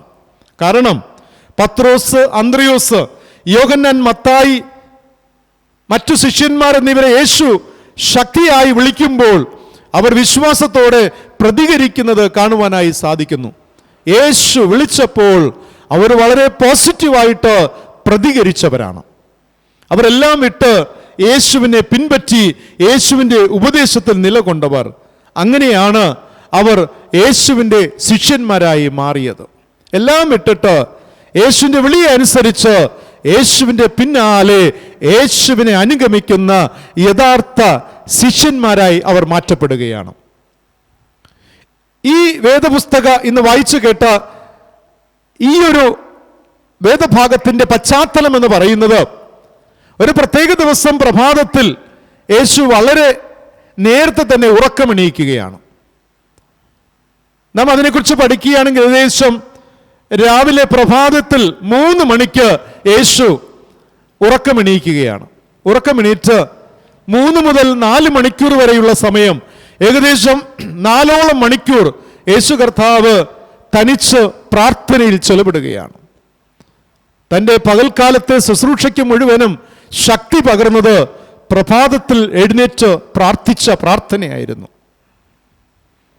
ശേഷം 4 മണിക്കൂറോളം യേശു കർത്താവ് പരസ്യ ശുശ്രൂഷയ്ക്കായിട്ട് തൻ്റെ പിതാവ് തന്നെ ഏൽപ്പിച്ച ആ ഒരു വലിയ പ്രവർത്തനത്തിനായിട്ട് യേശു സമയം ചെലവഴിക്കുന്നു എന്നുള്ളതാണ്. ശേഷം തുടർന്ന് 3-3.5 മണിക്കൂറോ 4 മണിക്കൂറോ സമയം യേശു കർത്താവ് സ്വന്തം കാര്യങ്ങൾ ചെയ്യുവാനൊക്കെ യേശു സമയം ചെലവഴിക്കുകയാണ്. അതുകൊണ്ട് തന്നെ ഈ ഒരു 3 ഘട്ടമായിട്ടുള്ള ഏകദേശം 12 മണിക്കൂറോളം യേശു കർത്താവ് ചെലവിട്ട സമയം ഏറ്റവും ശ്രേഷ്ഠമായിരുന്നു. മാത്രമല്ല അക്കാരണത്താൽ തന്നെ യേശു സന്ധ്യ കഴിഞ്ഞ വേളയിൽ ക്ഷീണിതനായി കാണപ്പെട്ടു എന്നാണ് തിരുവചനം രേഖപ്പെടുത്തി നൽകുന്നത്. ആ ദിവസത്തിൻ്റെ വൈകുന്നേരത്തിൽ യേശു വളരെ ക്ഷീണിതനായി കാണപ്പെട്ടു എങ്കിലും ആ സന്ധ്യാവേളയിൽ പരിശുദ്ധാത്മാവിനാൽ യേശു കർത്താവ് പ്രേരിപ്പിക്കപ്പെട്ട് കപർന്നഹൂമിൻ്റെ തെക്ക് കിഴക്ക് ഭാഗമായ തടാകത്തിൻ്റെ മറുകരയ്ക്ക് ചെല്ലുവാനായിട്ട് യേശു പ്രേരിപ്പിക്കപ്പെടുകയാണ്. എന്തിനായിരിക്കും യേശു തടാകത്തിൻ്റെ അക്കരയ്ക്കൽ പോയത്? കാരണം തടാകത്തിൻ്റെ അക്കരയിൽ ബഹുകാലം 6000 ഭൂതങ്ങൾ ബാധിച്ച ഒരു മനുഷ്യൻ അവിടെ ഉണ്ടായിരുന്നു. 6000 ഭൂതങ്ങൾ ബാധിച്ച ബഹുകാലം ഭൂതഗ്രസ്തനായ ഒരു മനുഷ്യൻ. അപ്പോൾ ദൈവത്തിൻ്റെ പദ്ധതി എന്ന് പറയുന്നത് ഈ ഭൂതഗ്രസ്തൻ യേശുവിനാൽ സൗഖ്യമായി യേശുവിനാൽ നിയോഗിക്കപ്പെട്ട് യവന്മാരുടെ മധ്യേ ആദ്യ മിഷണറിയായി തീരണമെന്നതായിരുന്നു ദൈവത്തിൻ്റെ ഒരു വലിയ പദ്ധതി. അതിലേക്കായിട്ടാണ് ഈ സന്ധ്യാവേള ക്ഷീണത എന്ന വേളയിൽ യേശുവിനെ ദൈവം തൻ്റെ പരിശുദ്ധാത്മാവിൽ പ്രേരിപ്പിക്കപ്പെട്ട് തടാകത്തിൻ്റെ അക്കരയ്ക്ക് ചെല്ലുവാനായിട്ട് പ്രേരിതനാകുന്നത്. ദൈവത്തിൻ്റെ ഒരു വലിയ പദ്ധതിയായിരുന്നു. ഈ സംഭവത്തിൽ 4 കാര്യങ്ങളെ പ്രധാനമായിട്ടും നമുക്ക് നോക്കിക്കാണുവാനായി സാധിക്കും. ഒന്നാമത്തെ ചിന്ത എന്ന് പറയുന്നത് ലൂക്കോസ് എഴുതിയ സുവിശേഷം 8:22 വായിക്കുമ്പോൾ ദൈവ കൽപ്പനയെ അനുസരിക്കുന്ന ശിഷ്യന്മാർ, ദൈവത്തിൻ്റെ കൽപ്പനയെ അനുസരിക്കുന്ന ശിഷ്യന്മാർ. യേശു ശിഷ്യന്മാരോട് പറയുകയാണ്, എപ്പോഴാണോ യേശു പരിശുദ്ധാത്മാവിൽ പ്രേരിതനായത് അക്കരയ്ക്ക് പോകുവാനായിട്ട്, യേശു ശിഷ്യന്മാരോട് പറയുകയാണ്, നാം തടാകത്തിൻ്റെ അക്കരെ പോക എന്ന് പറയുകയാണ്. ഇത് പറഞ്ഞ മാത്രയിൽ തന്നെ ശിഷ്യന്മാർ അനുസരിക്കുക, വിസമ്മതിക്കുന്നില്ല. കാരണം യേശുവിനോടൊപ്പം ചില സമയത്തെ പ്രഭാത പ്രാർത്ഥനകൾ ഒഴികെ മറ്റെല്ലാ സമയത്തും ശിഷ്യഗണങ്ങൾ യേശുവിനോടൊപ്പം കൂടെ സഞ്ചരിക്കുകയാണ്. ശിഷ്യന്മാർക്കും ക്ഷീണമുണ്ട്. പക്ഷേ ആ ക്ഷീണിത അവസ്ഥയിലും ഗുരുനാഥൻ പറഞ്ഞത്, തങ്ങളുടെ നാഥൻ പറഞ്ഞതിനെ അതുപോലെ ദൈവവാക്കായിട്ട് അനുസരിക്കുന്ന ശിഷ്യന്മാരെയാണ് നോക്കിക്കാണുവാൻ നമുക്ക് സാധിക്കുന്നത്. ഇവിടുത്തെ ആദ്യ ചിന്ത എന്നത്, ദൈവം നമ്മോട് എന്ത് ചെയ്യണം, എവിടെ പോകണമെന്ന് പറയുമ്പോൾ അത് നാം അനുസരിക്കണം എന്നുള്ളതാണ്. കാരണം ഒരു ക്രിസ്ത്യാനി എന്ന് പറയുന്നത് ദൈവത്താൽ വഴി നടത്തപ്പെടേണ്ടവനും, ദൈവത്താൽ പ്രേരിപ്പിക്കപ്പെടേണ്ടവനും, ദൈവത്താൽ നിയോഗിക്കപ്പെടേണ്ടവനുമാകുന്നു. ഈ 3 ചിന്തകളാണ്. ഒരു യഥാർത്ഥ ദൈവവിധൽ എന്നുള്ളത് അവൻ്റെ ജീവിതത്തിൻ്റെ എല്ലാം എന്ന് പറയുന്നത് ദൈവത്താൽ വഴി നടത്തപ്പെട്ട്, ദൈവത്താൽ പ്രേരിപ്പിക്കപ്പെട്ട്, ദൈവത്താൽ നിയോഗിക്കപ്പെട്ടവൻ ആകണമെന്നുള്ളതാണ്. മാത്രമല്ല പൂർണ്ണമായി തന്നെ കർത്താവിന് സമർപ്പിച്ചവനുമായിരിക്കണമെന്നുള്ളതാണ്. നമ്മുടെ ജീവിതത്തിൽ നാം അപ്രകാരം വഴി നടത്തപ്പെടുന്ന മക്കളാണോ? We all children of God. നാം എല്ലാവരും ദൈവത്തിൻ്റെ മക്കൾ എന്ന് അവകാശം പറയുന്നവരാണ്. We are the children of God. പക്ഷേ ദൈവത്താൽ വഴി നടത്തപ്പെടുന്നവരാണോ? ദൈവത്താൽ നിയോഗിക്കപ്പെട്ടവരാണോ? ദൈവത്താൽ അനുദിനം ഓരോ വിഷയങ്ങളും പ്രേരിപ്പിക്കപ്പെടുന്നവരാണോ?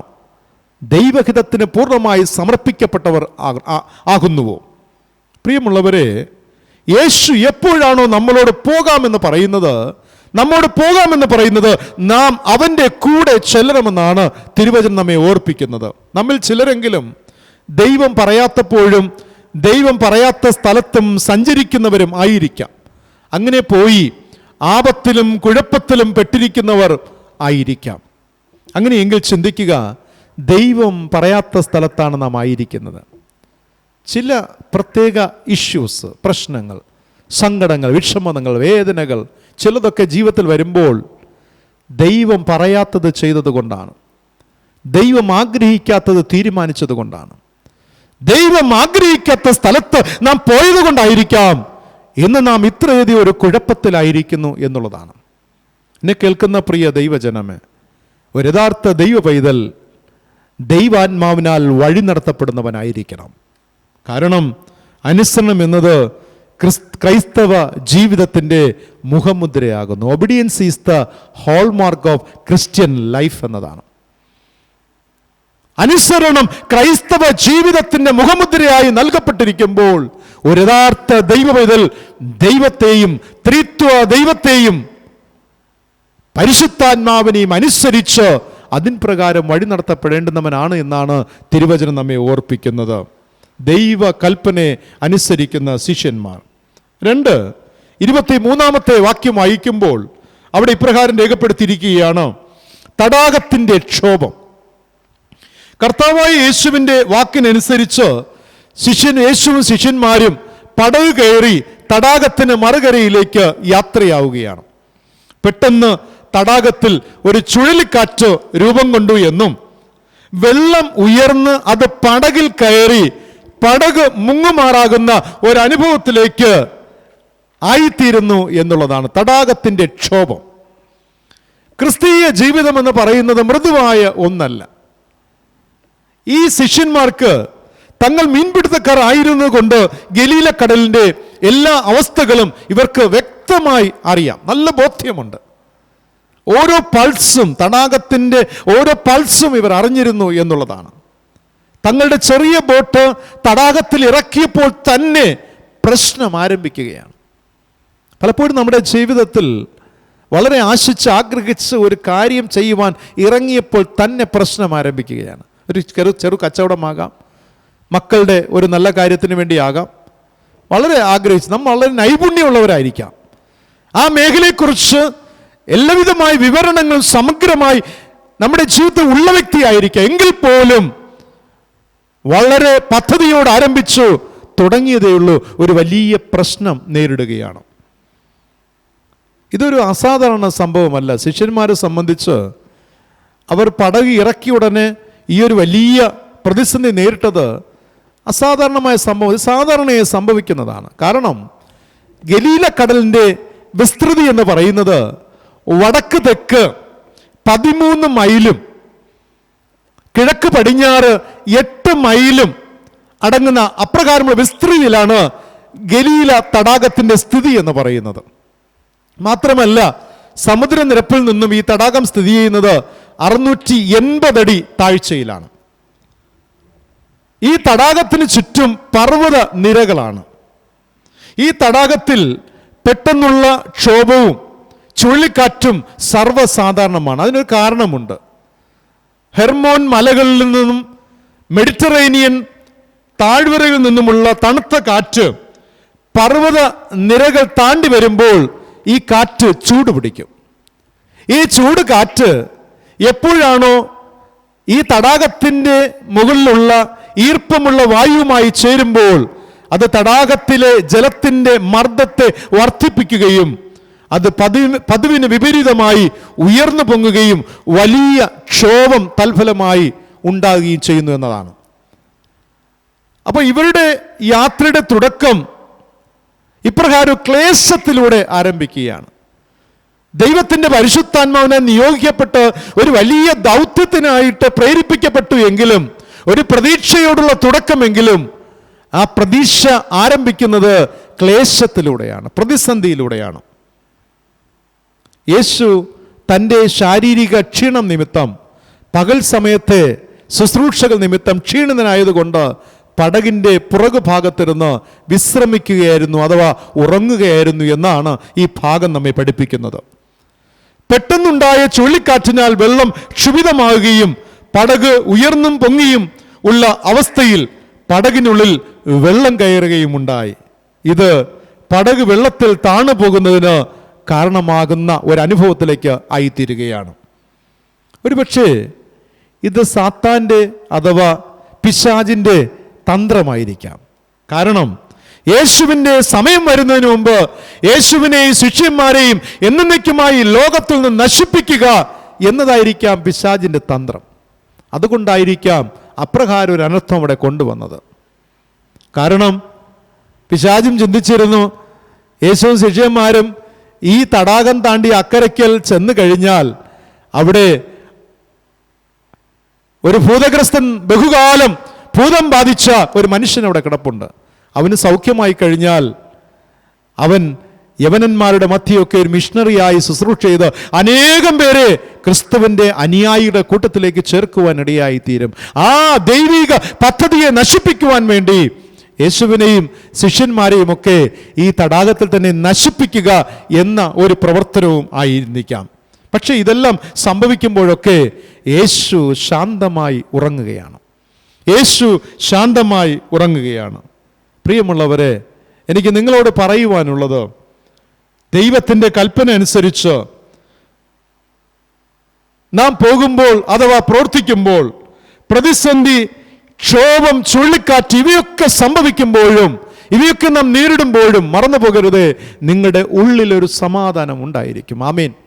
നിങ്ങളുടെ ഹൃദയത്തിലൊരു സമാധാനം ഉണ്ടായിരിക്കും. അനുഭവിച്ചിട്ടുണ്ടോ? ഒരുപാട് പ്രതിസന്ധിയിലൂടെ കടന്നു പോകുമ്പോൾ ഒരുപാട് ഇഷ്യൂസ് ജീവിതത്തിൽ വരികയാണ്. പ്രതീക്ഷിക്കാത്ത വേദനജനകമായ അനുഭവത്തിലൂടെ കടന്നു പോകേണ്ടതായി വരുമ്പോൾ പ്രിയപ്പെട്ടവരുടെ വേർപാടാകാം, നഷ്ടങ്ങളാകാം, മറ്റു പല പ്രശ്നങ്ങളൊക്കെ ആകാം. ഇതൊക്കെ കടന്നു വരുമ്പോഴും ഒരു യഥാർത്ഥ ദൈവവൈദ്യൻ ദൈവത്തെ അനുസരിച്ചുകൊണ്ട് ദൈവത്തിൻ്റെ ദൈവാത്മാവിനെ നിയോഗിക്കപ്പെട്ട അനുഭവത്തിൽ ജീവിക്കുന്ന ഒരു വ്യക്തിയാണ് എങ്കിൽ അവൻ്റെ ഉള്ളിലൊരു സമാധാനം ഉണ്ടായിരിക്കും. That is the beauty of Christian life എന്നുള്ളതാണ്. യേശുവിൻ്റെ ഉള്ളിലുണ്ടായിരുന്ന ആ സമാധാനമാണ്. ശാന്തമായി കിടന്നുറങ്ങുകയാണ്. ആമീൻ. ആ പടക് നശിക്കുമാറായി എന്ന അവസ്ഥയിലേക്ക്, തകരുവാൻ പോകുന്ന അനുഭവത്തിലും യേശു ശാന്തമായി കിടന്നുറങ്ങുന്നു. ആമേൻ. തിരുവചനത്തിലൊരു വചനം ഞാൻ ഓർപ്പിക്കുകയാണ്. ഞാൻ സമാധാനത്തോടെ കിടന്നുറങ്ങും, നീയല്ലോ യഹോവേ എന്നെ നിർഭയം വസിക്കുമാറാക്കുന്നത്. എത്ര ദൈവമക്കൾക്ക് ഇത് ഏറ്റുചൊല്ലുവാനായി സാധിക്കും, ഉറക്കെ പ്രഖ്യാപിക്കുവാൻ സാധിക്കും? പ്രിയമുള്ളവരെ, ആദ്യകാല ഭക്തന്മാർ ഏറ്റുപറഞ്ഞ വചനമാണ്. ഞാൻ സമാധാനത്തോടെ കിടന്നുറങ്ങും, എനിക്ക് ചുറ്റും ഭൂകമ്പമാണ്, ചുഴലിക്കാറ്റാണ്, കൊടുങ്കാറ്റാണ്, എങ്കിലും ഞാൻ സമാധാനത്തോടെ കിടന്നുറങ്ങും, നീയല്ലോ യഹോവേ എന്നെ നിർഭയം വസിക്കുമാറാക്കുന്നത്. യേശു കർത്താവിൻ്റെ ജീവിതം പ്രകാരമാണ്, സമാധാനത്തോടെ ഉറങ്ങുകയാണ്.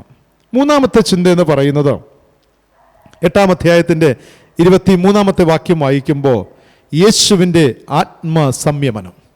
യേശുവിൻ്റെ ആത്മസംയമനം. ക്ഷോഭിക്കുന്ന തടാകത്തിൽ പ്രക്ഷുബ്ധമായ അവസ്ഥയിൽ യേശുവിൻ്റെ സംയമനത്തെയാണ് മൂന്നാമതായി നമുക്ക് ഈ ഭാഗത്ത് കാണുവാൻ കഴിയുന്നത്. നാം നേരത്തെ പറഞ്ഞല്ലോ, യേശു പടകിൽ ഉറങ്ങുകയായിരുന്നു എന്ന്. പ്രക്ഷുബ്ധമായ ചുറ്റുപാടിൽ യേശു ഉറങ്ങുകയാണ്. യേശു ഉറങ്ങുവാനുള്ള കാരണം എന്തായിരിക്കും? ഒന്ന്, ഇത് യേശുവിൻ്റെ മാനുഷിക തന്മയെ സൂചിപ്പിക്കുകയാണ്. വിശുദ്ധ വേദപുസ്തകത്തിൽ ഈ ഭാഗത്ത് മാത്രമാണ് യേശു ഉറങ്ങി എന്ന് രേഖപ്പെടുത്തിയിരിക്കുന്നത്. തൻ്റെ ആഴമേറിയ ഉറക്കം പകൽ മുഴുവനും അശ്രാന്തമായി പരിശ്രമിച്ചതെയാണ് സൂചിപ്പിക്കുന്നത്. ഇത് യേശുവിൻ്റെ മാനുഷിക തന്മയെ വെളിപ്പെടുത്തുകയാണ്. കാരണം യേശു ദൈവമായിരുന്നപ്പോഴും യേശു മനുഷ്യനായിരുന്നു എന്നതിനെ വെളിപ്പെടുത്തുന്നതാണ് യേശു ക്ഷീണത്താൽ ഉറങ്ങി എന്നതുകൊണ്ട് അർത്ഥമാക്കുന്നത്. രണ്ട്, ഇത് സൂചിപ്പിക്കുന്നത് യേശു പൂർണ്ണമായി തന്നെ സ്വർഗീയ പിതാവിൽ തന്നെ സമർപ്പിച്ചിരുന്നു എന്നുള്ളതാണ്. ഒരു വലിയ പ്രതിസന്ധി, ക്ഷോഭം വന്നപ്പോൾ സംയമനം പാലിക്കുകയാണ്. Yes, let it be. കാരണം എൻ്റെ ജീവിതത്തിൻ്റെ തുടക്കം, എൻ്റെ ജീവിതത്തിൻ്റെ തുടർച്ച ഇതൊക്കെ ദൈവകരങ്ങളിലാണ്. ആമേൻ. അതുകൊണ്ട് തന്നെ ദൈവം അറിയാതെ എൻ്റെ ജീവിതത്തിൽ ഒന്നും ഭവിക്കുകയില്ല. എന്നെ കേൾക്കുന്ന പ്രിയ ദൈവജനമേ, എൻ്റെയും നിങ്ങളുടെ ജീവിതത്തിൽ നാം യഥാർത്ഥത്തിൽ ദൈവമക്കളെങ്കിൽ, ദൈവത്തെ പിൻപറ്റുന്നവരെങ്കിൽ, ദൈവ കൽപ്പനകളെ പ്രമാണിക്കുന്നവരെങ്കിൽ, എൻ്റെ ജീവിതത്തിൽ സംഭവിക്കുന്നതൊക്കെ ദൈവഹിതത്താലാകുന്നു. കാരണം എൻ്റെ ജീവിതം ഞാൻ പൂർണ്ണമായി സമർപ്പിച്ചിട്ടുള്ളതാണ്. എൻ്റെ ഭർത്താവിനെ, എൻ്റെ കുഞ്ഞുങ്ങളെ, എൻ്റെ ഭാര്യയെ, എൻ്റെ മക്കളെ, എൻ്റെ പ്രിയപ്പെട്ടവരെ ദൈവകരങ്ങൾ ഓരോ പ്രഭാതങ്ങളിലും ഓരോ സന്ധ്യാപ്രാർത്ഥനകളിൽ ഞാൻ പരമേൽപ്പിച്ചു കൊടുത്തിട്ടുണ്ട്. മാത്രമല്ല, എൻ്റെ പ്രവൃത്തിയിലൂടെ ഞാൻ അനുദിനവും ദൈവത്തിൻ്റെ കരങ്ങൾ പരമേൽപ്പിച്ചാണ് എൻ്റെ ജീവിതം ഞാൻ മുന്നോട്ട് നയിക്കുന്നത്. അവിടെ ഒരാത്മസംയമനം ഉണ്ടായിരിക്കും, ഭ്രമിക്കുകയില്ല. അവിടെ ഭ്രമിച്ചു പോകേണ്ട ഒരു ചാൻസ് അവിടെ ഇല്ല, ഒരു ഓപ്പർച്യൂണിറ്റി ഇല്ല എന്നുള്ളതാണ്. എന്നെ കേൾക്കുന്ന പ്രിയ ദൈവജനമേ, ദൈവം തന്നെ സുരക്ഷിതമായി തടാകത്തിൻ്റെ അക്കരയ്ക്ക് എത്തിക്കുമെന്ന ഒരു പരിപൂർണ ബോധ്യം യേശുവിന് ഉണ്ടായതാണ് ആത്മസംയമനം പാലിക്കുവാൻ കാരണമായി തീരുന്നത്. പ്രിയമുള്ളവരെ, പലപ്പോഴും ജീവിതത്തിൽ പ്രതിസന്ധി വരുമ്പോൾ നാം മൗനം പാലിക്കുക. നമ്മുടെ മൗനം ജീവിതത്തിൽ ദൈവത്തിന് പ്രവർത്തിക്കുവാൻ അവസരം ഒരുക്കി കൊടുക്കുകയാണ്. ദൈവം തിരശ്ശീലയ്ക്ക് പിന്നിൽ നമുക്ക് വേണ്ടി പ്രവർത്തിക്കുന്ന ദൈവമാണ്. നമുക്ക് വേണ്ടി തിരശ്ശീലയ്ക്ക് പിന്നിൽ നാം ദൈവഹിതത്തിൽ വസിക്കുന്നവരെങ്കിൽ, ദൈവാത്മാവിൻ്റെ നിയന്ത്രണത്തിൽ ജീവിക്കുന്നവരെങ്കിൽ, തിരശ്ശീലയ്ക്ക് പിന്നിൽ എനിക്കും നിങ്ങൾക്കും വേണ്ടി പ്രവർത്തിക്കുന്ന ഒരു ദൈവമുണ്ട്. ആ ദൈവം എന്നെയും നിങ്ങളെ ഒരിക്കലും കൈവിടുകയില്ല. ഞാൻ നിങ്ങളെ ഒരു നാളും അനാഥരായി വിടുകയില്ല. കലങ്ങിപ്പോകേണ്ട, ഭ്രമിക്കേണ്ട. ദൈവം നമ്മോട് കൂടെയുണ്ട്. ഒന്ന് മാത്രം ഓർത്തുകൊള്ളുക, ഞാൻ ദൈവത്തിൻ്റെ വഴിയിലാണോ സഞ്ചരിക്കുന്നത്? ആമേൻ. ദൈവാത്മാവിൻ്റെ നിയന്ത്രണത്തിലാണോ എൻ്റെ ജീവിതം മുന്നോട്ട് പോയിക്കൊണ്ടിരിക്കുന്നത്? ചിന്തിക്കുക, ഓർക്കുക പ്രിയമുള്ളവരെ, ഞാൻ എവിടെയാകുന്നു? എൻ്റെ യാത്ര എവിടെ? എൻ്റെ സ്ഥിതി എവിടെയാണ്? ഞാൻ എവിടെയാണ് നിലകൊള്ളുന്നത്?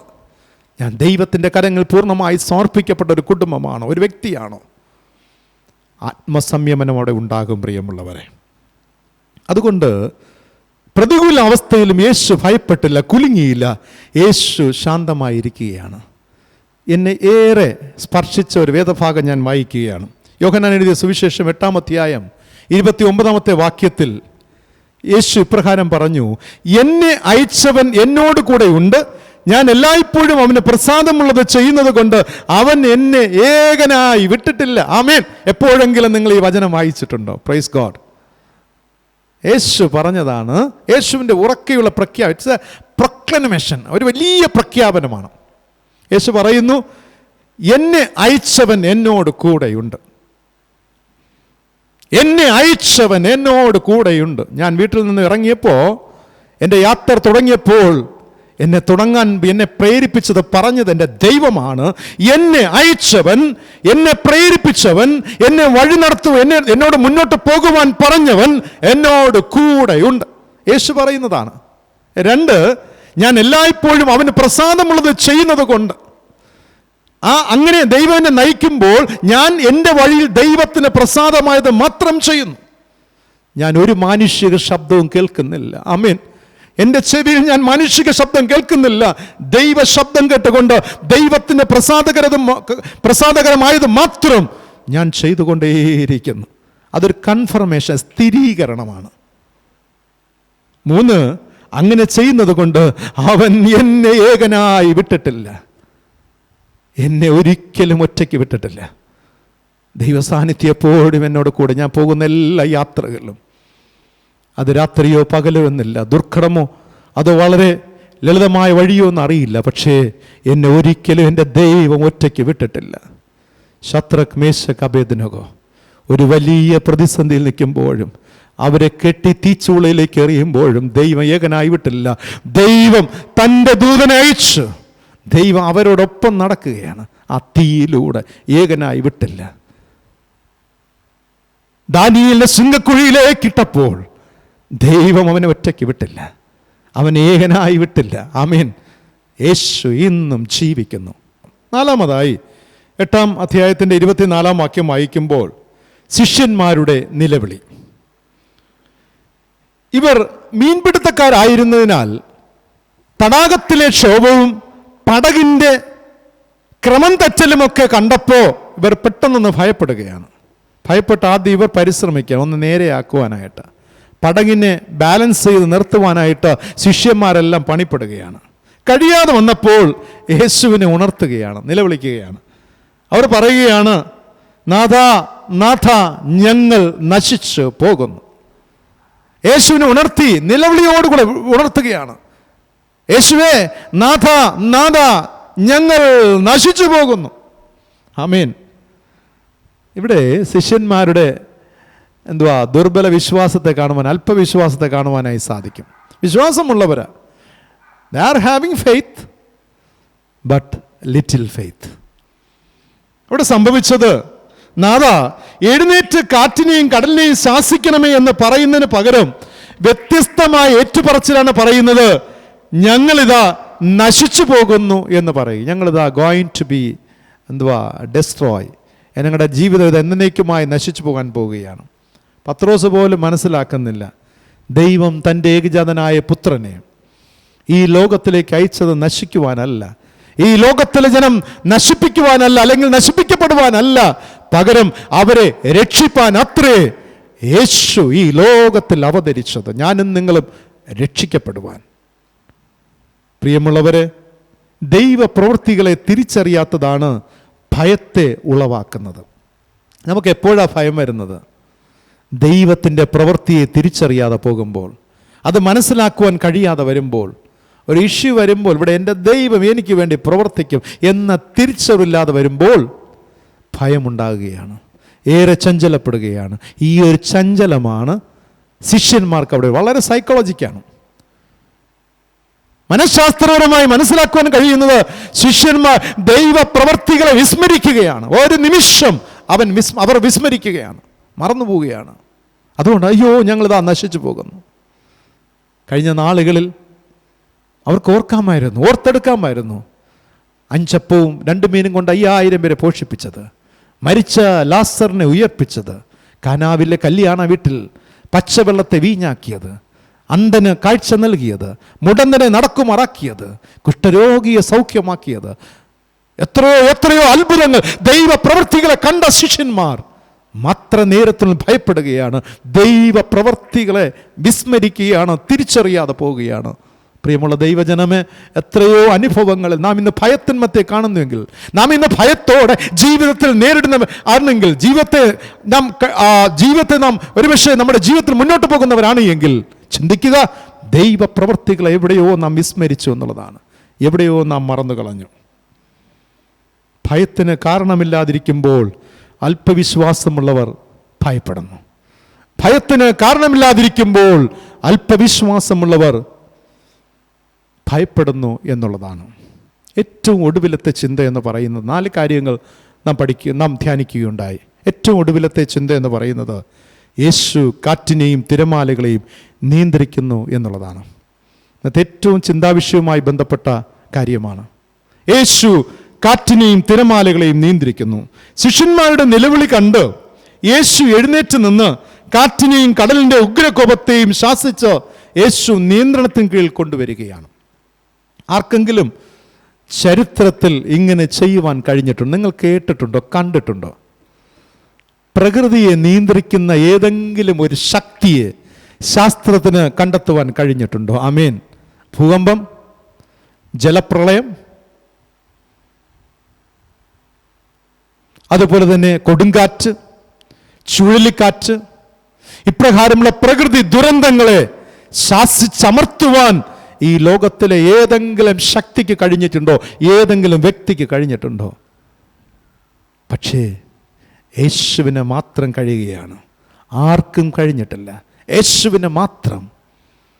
അതുകൊണ്ടാണ് നമ്മൾ പാടുന്നത്, യേശുവെപ്പോലാരുമില്ല, യേശുവെപ്പോലാരുമില്ല, യേശുവെപ്പോലാരുമില്ല, എൻ യേശുവെപ്പോലാരുമില്ല, സ്വർഗത്തിലും ഭൂമിയിലും നിനക്ക് തുല്യനായാർ, സ്വർഗത്തിലും ഭൂമിയിലും നിനക്ക് തുല്യനായ കർത്താവേ, ദേവന്മാരിൽ നിനക്ക് തുല്യനായ, സ്വർഗത്തിലും ഭൂമിയിലും നിനക്ക് തുല്യനായ കർത്താവേ, ദേവന്മാരിൽ നിനക്ക് തുല്യനായ, സ്വർഗത്തിലും ഭൂമിയിലും നിനക്ക് തുല്യനായ,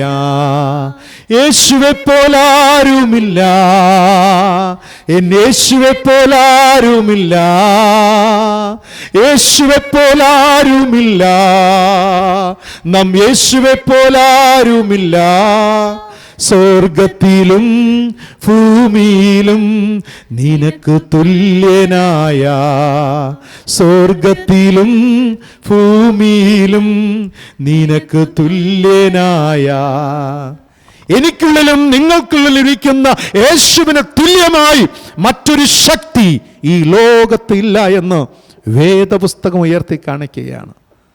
ഡു യു ബിലീവ് ഇറ്റ്? നിങ്ങളത് വിശ്വസിക്കുന്നോ പ്രിയമുള്ളവരെ? നിങ്ങളത് വിശ്വസിക്കുന്നുണ്ടോ? വിശ്വസിക്കുന്നുവെങ്കിൽ ഭയത്തിന് കാരണമില്ല എന്നുള്ളതാണ്. കാരണം പൗലോസിന് പോലും സാധിച്ചിട്ടില്ല.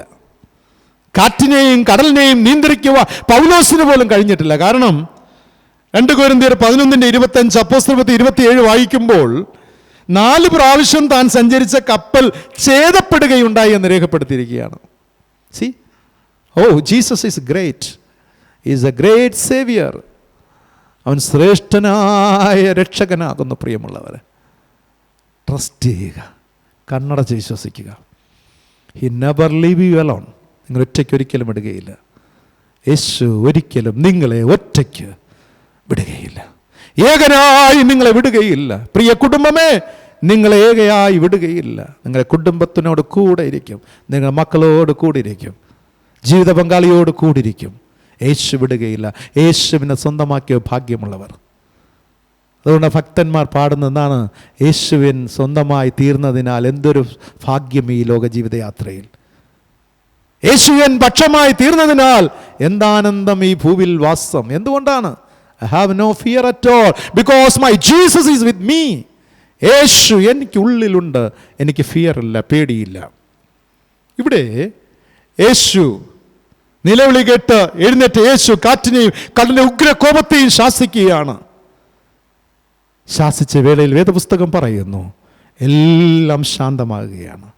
കാറ്റും കോളും കാറും എല്ലാം അവിടെ ശാന്തമായി തീരുകയാണ്. കാരണം യേശു ഈ പ്രപഞ്ചത്തിൻ്റെ കർത്താവാകുന്നു. എല്ലാ സൃഷ്ടിയും യേശുവിനെ അനുസരിക്കുന്നു.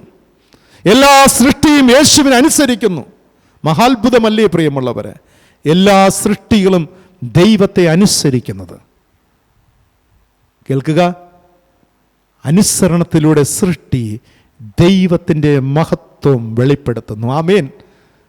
എപ്പോഴാണോ കൊടുങ്കാറ്റും ചുഴലിക്കാറ്റും കടലിലെ ക്ഷോഭമൊക്കെ തടാകത്തിൻ്റെ ക്ഷോഭമൊക്കെ യേശുവിൻ്റെ വാക്കിനെ അനുസരിച്ചത്, ആ നിമിഷം സൃഷ്ടി യേശുവിൻ്റെ നാമത്തെ ഒന്ന് മഹത്വപ്പെടുത്തുകയാണ്, യേശുവിനെ ഒന്ന് ഉയർത്തിപ്പിടിക്കുകയാണ്. ആമേൻ. എത്ര മനോഹരമായ അനുഭവം പ്രിയമുള്ളവരെ! അനുസരണത്തിലൂടെ സൃഷ്ടി ദൈവത്തിൻ്റെ മഹത്വത്തെ വെളിപ്പെടുത്തുന്നു.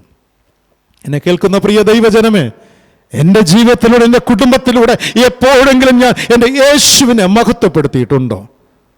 ചിന്തിക്കുക. എപ്പോഴെങ്കിലും നിങ്ങൾക്ക് യേശുവിനെ മഹത്വപ്പെടുത്തുവാൻ അവസരം കിട്ടിയിട്ടുണ്ടോ? എത്രയോ എത്രയോ നന്മകൾ, അത്ഭുതങ്ങൾ ചെയ്ത ദൈവം.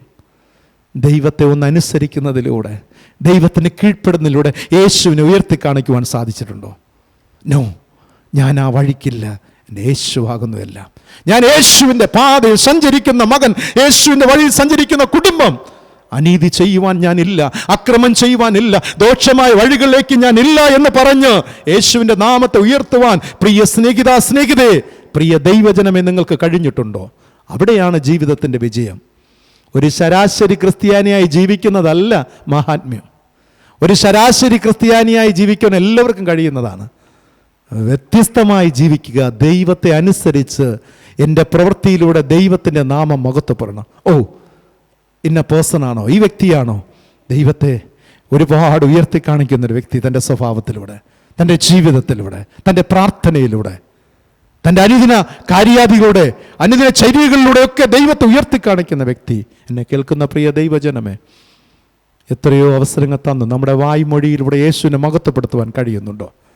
യേശു ചെയ്ത അത്ഭുതങ്ങളെ മറ്റുള്ളവരോട് ഒന്ന് പങ്കുവെക്കുന്നതിലൂടെ, യേശുവിൻ്റെ പ്രവർത്തനങ്ങൾക്കായി ഒന്ന് മുൻവരുന്നതിലൂടെ, എൻ്റെ ധനം, ഞാൻ വളരെ അധ്വാനിച്ച് സമ്പാദിച്ച ധനത്തിൻ്റെ ഒരു ചെറിയ അംശം ദൈവത്തിൻ്റെ ശുശ്രൂഷയ്ക്കായി, അല്ലെങ്കിൽ ദൈവത്തിൻ്റെ നല്ല ചാരിറ്റിക്കായി, നല്ല പ്രവർത്തനങ്ങൾക്കായി കൊടുക്കുന്നതിലൂടെ യേശുവിൻ്റെ Namath, because Jesus thought me, യേശു എന്നോട് പറഞ്ഞു ഇത് ചെയ്യുവാൻ, ഇത് പറയുവാൻ, ഇത് പ്രവർത്തിക്കുവാൻ.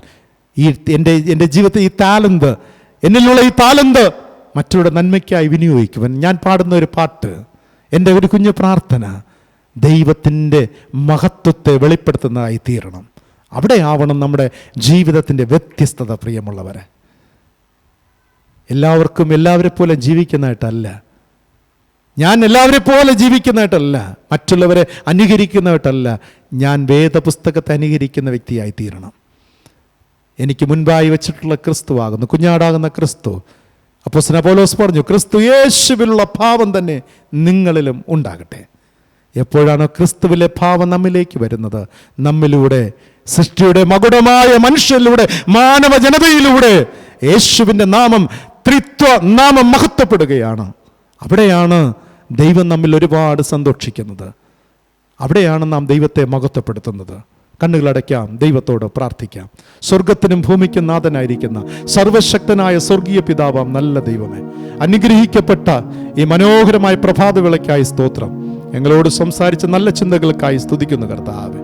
യേശുവേ, ഇന്ന് പരിസ്ഥിതി ഞായറാഴ്ചയാണ്.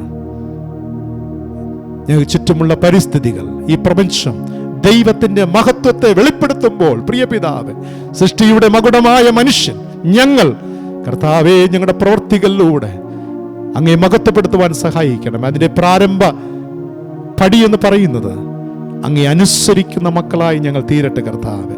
അനുസരണത്തിലൂടെ ഞങ്ങൾ ദൈവത്തിൻ്റെ നാമത്തെ മഹത്വപ്പെടുത്തുന്നതായി തീരുവാൻ, വേദപുസ്തകം പറയുന്നത് അതുപോലെ അനുസരിക്കുന്നതിലൂടെ, ആമേൻ, ഞങ്ങൾ അങ്ങയുടെ നാമത്തെ ഉയർത്തി കാണിക്കുവാൻ എല്ലാ നിലകളും സഹായിച്ച് അനുഗ്രഹിക്കണം. ഇന്ന് ഈ ആരാധന പങ്കുചേർന്ന എല്ലാ അവിടുത്തെ മക്കൾക്കായി സ്തോത്രം.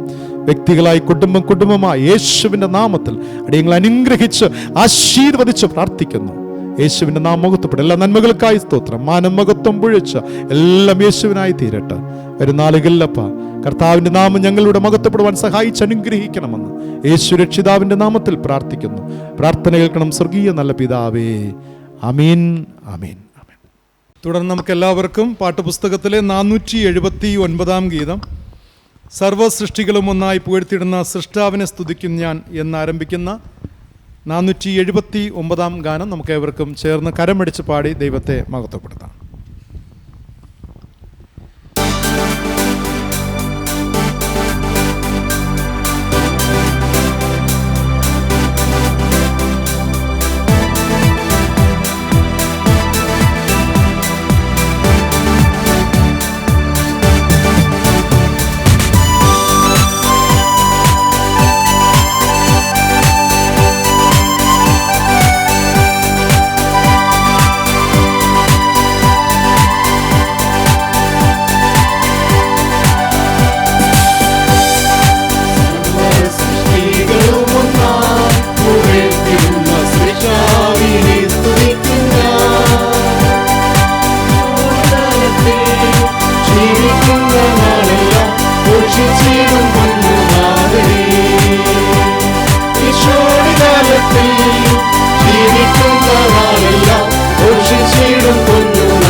എത്ര നല്ലവൻ, ഇന്നും എന്നും കൂടെയുള്ളവൻ. യേശു മാറാത്തവൻ, യേശു മാറാത്തവൻ, യേശു മാറാത്തവൻ. ആ എത്ര നല്ലവൻ, ഇന്നും എന്നും കൂടെയുള്ളവൻ. സിയോനിൽ വാണിടുവാനായി വിളിച്ചു തന്റെ ശ്രേഷ്ഠോപദേശവും തന്നു. ഇവൻ കൃപയെ ഓർക്കുമ്പോൾ നന്ദി കൊണ്ടെന്നുള്ളം തിന്നുന്നേ. അത്ഭുതം ഇവൻ കൃപയെ ഓർക്കുമ്പോൾ നന്ദി കൊണ്ടെന്നുള്ളം തിന്നുന്നേ. യേശു മാറാത്തവൻ, യേശു മാറാത്തവൻ, യേശു മാറാത്തവൻ. ആ എത്ര നല്ലവൻ, എന്നുമെന്നും കൂടെയുള്ളവൻ. യേശു മാറാത്തവൻ, യേശു മാറാത്തവൻ, യേശു മാറാത്തവൻ. ആ എത്ര നല്ലവൻ, എന്നുമെന്നും കൂടെയുള്ളവൻ. വിശ്വാസത്തോടെ ആശീർവാദം കൈക്കൊള്ളുവിൻ. നമ്മുടെ കർത്താവും രക്ഷിതാവുമായ യേശു മിശിഹായുടെ കൃപയും പിതാവായ ദൈവത്തിന്റെ സ്നേഹം പരിശുദ്ധാത്മാവാം ദൈവത്തിന്റെ കൃപ അനുഗ്രഹം അന്യോന്യ വാഴ്വ് നിങ്ങളെല്ലാ പേരോടും ഇന്നും എന്നും സദാകാലം കൂടിയിരിക്കുമാറാകട്ടെ. ആമീൻ.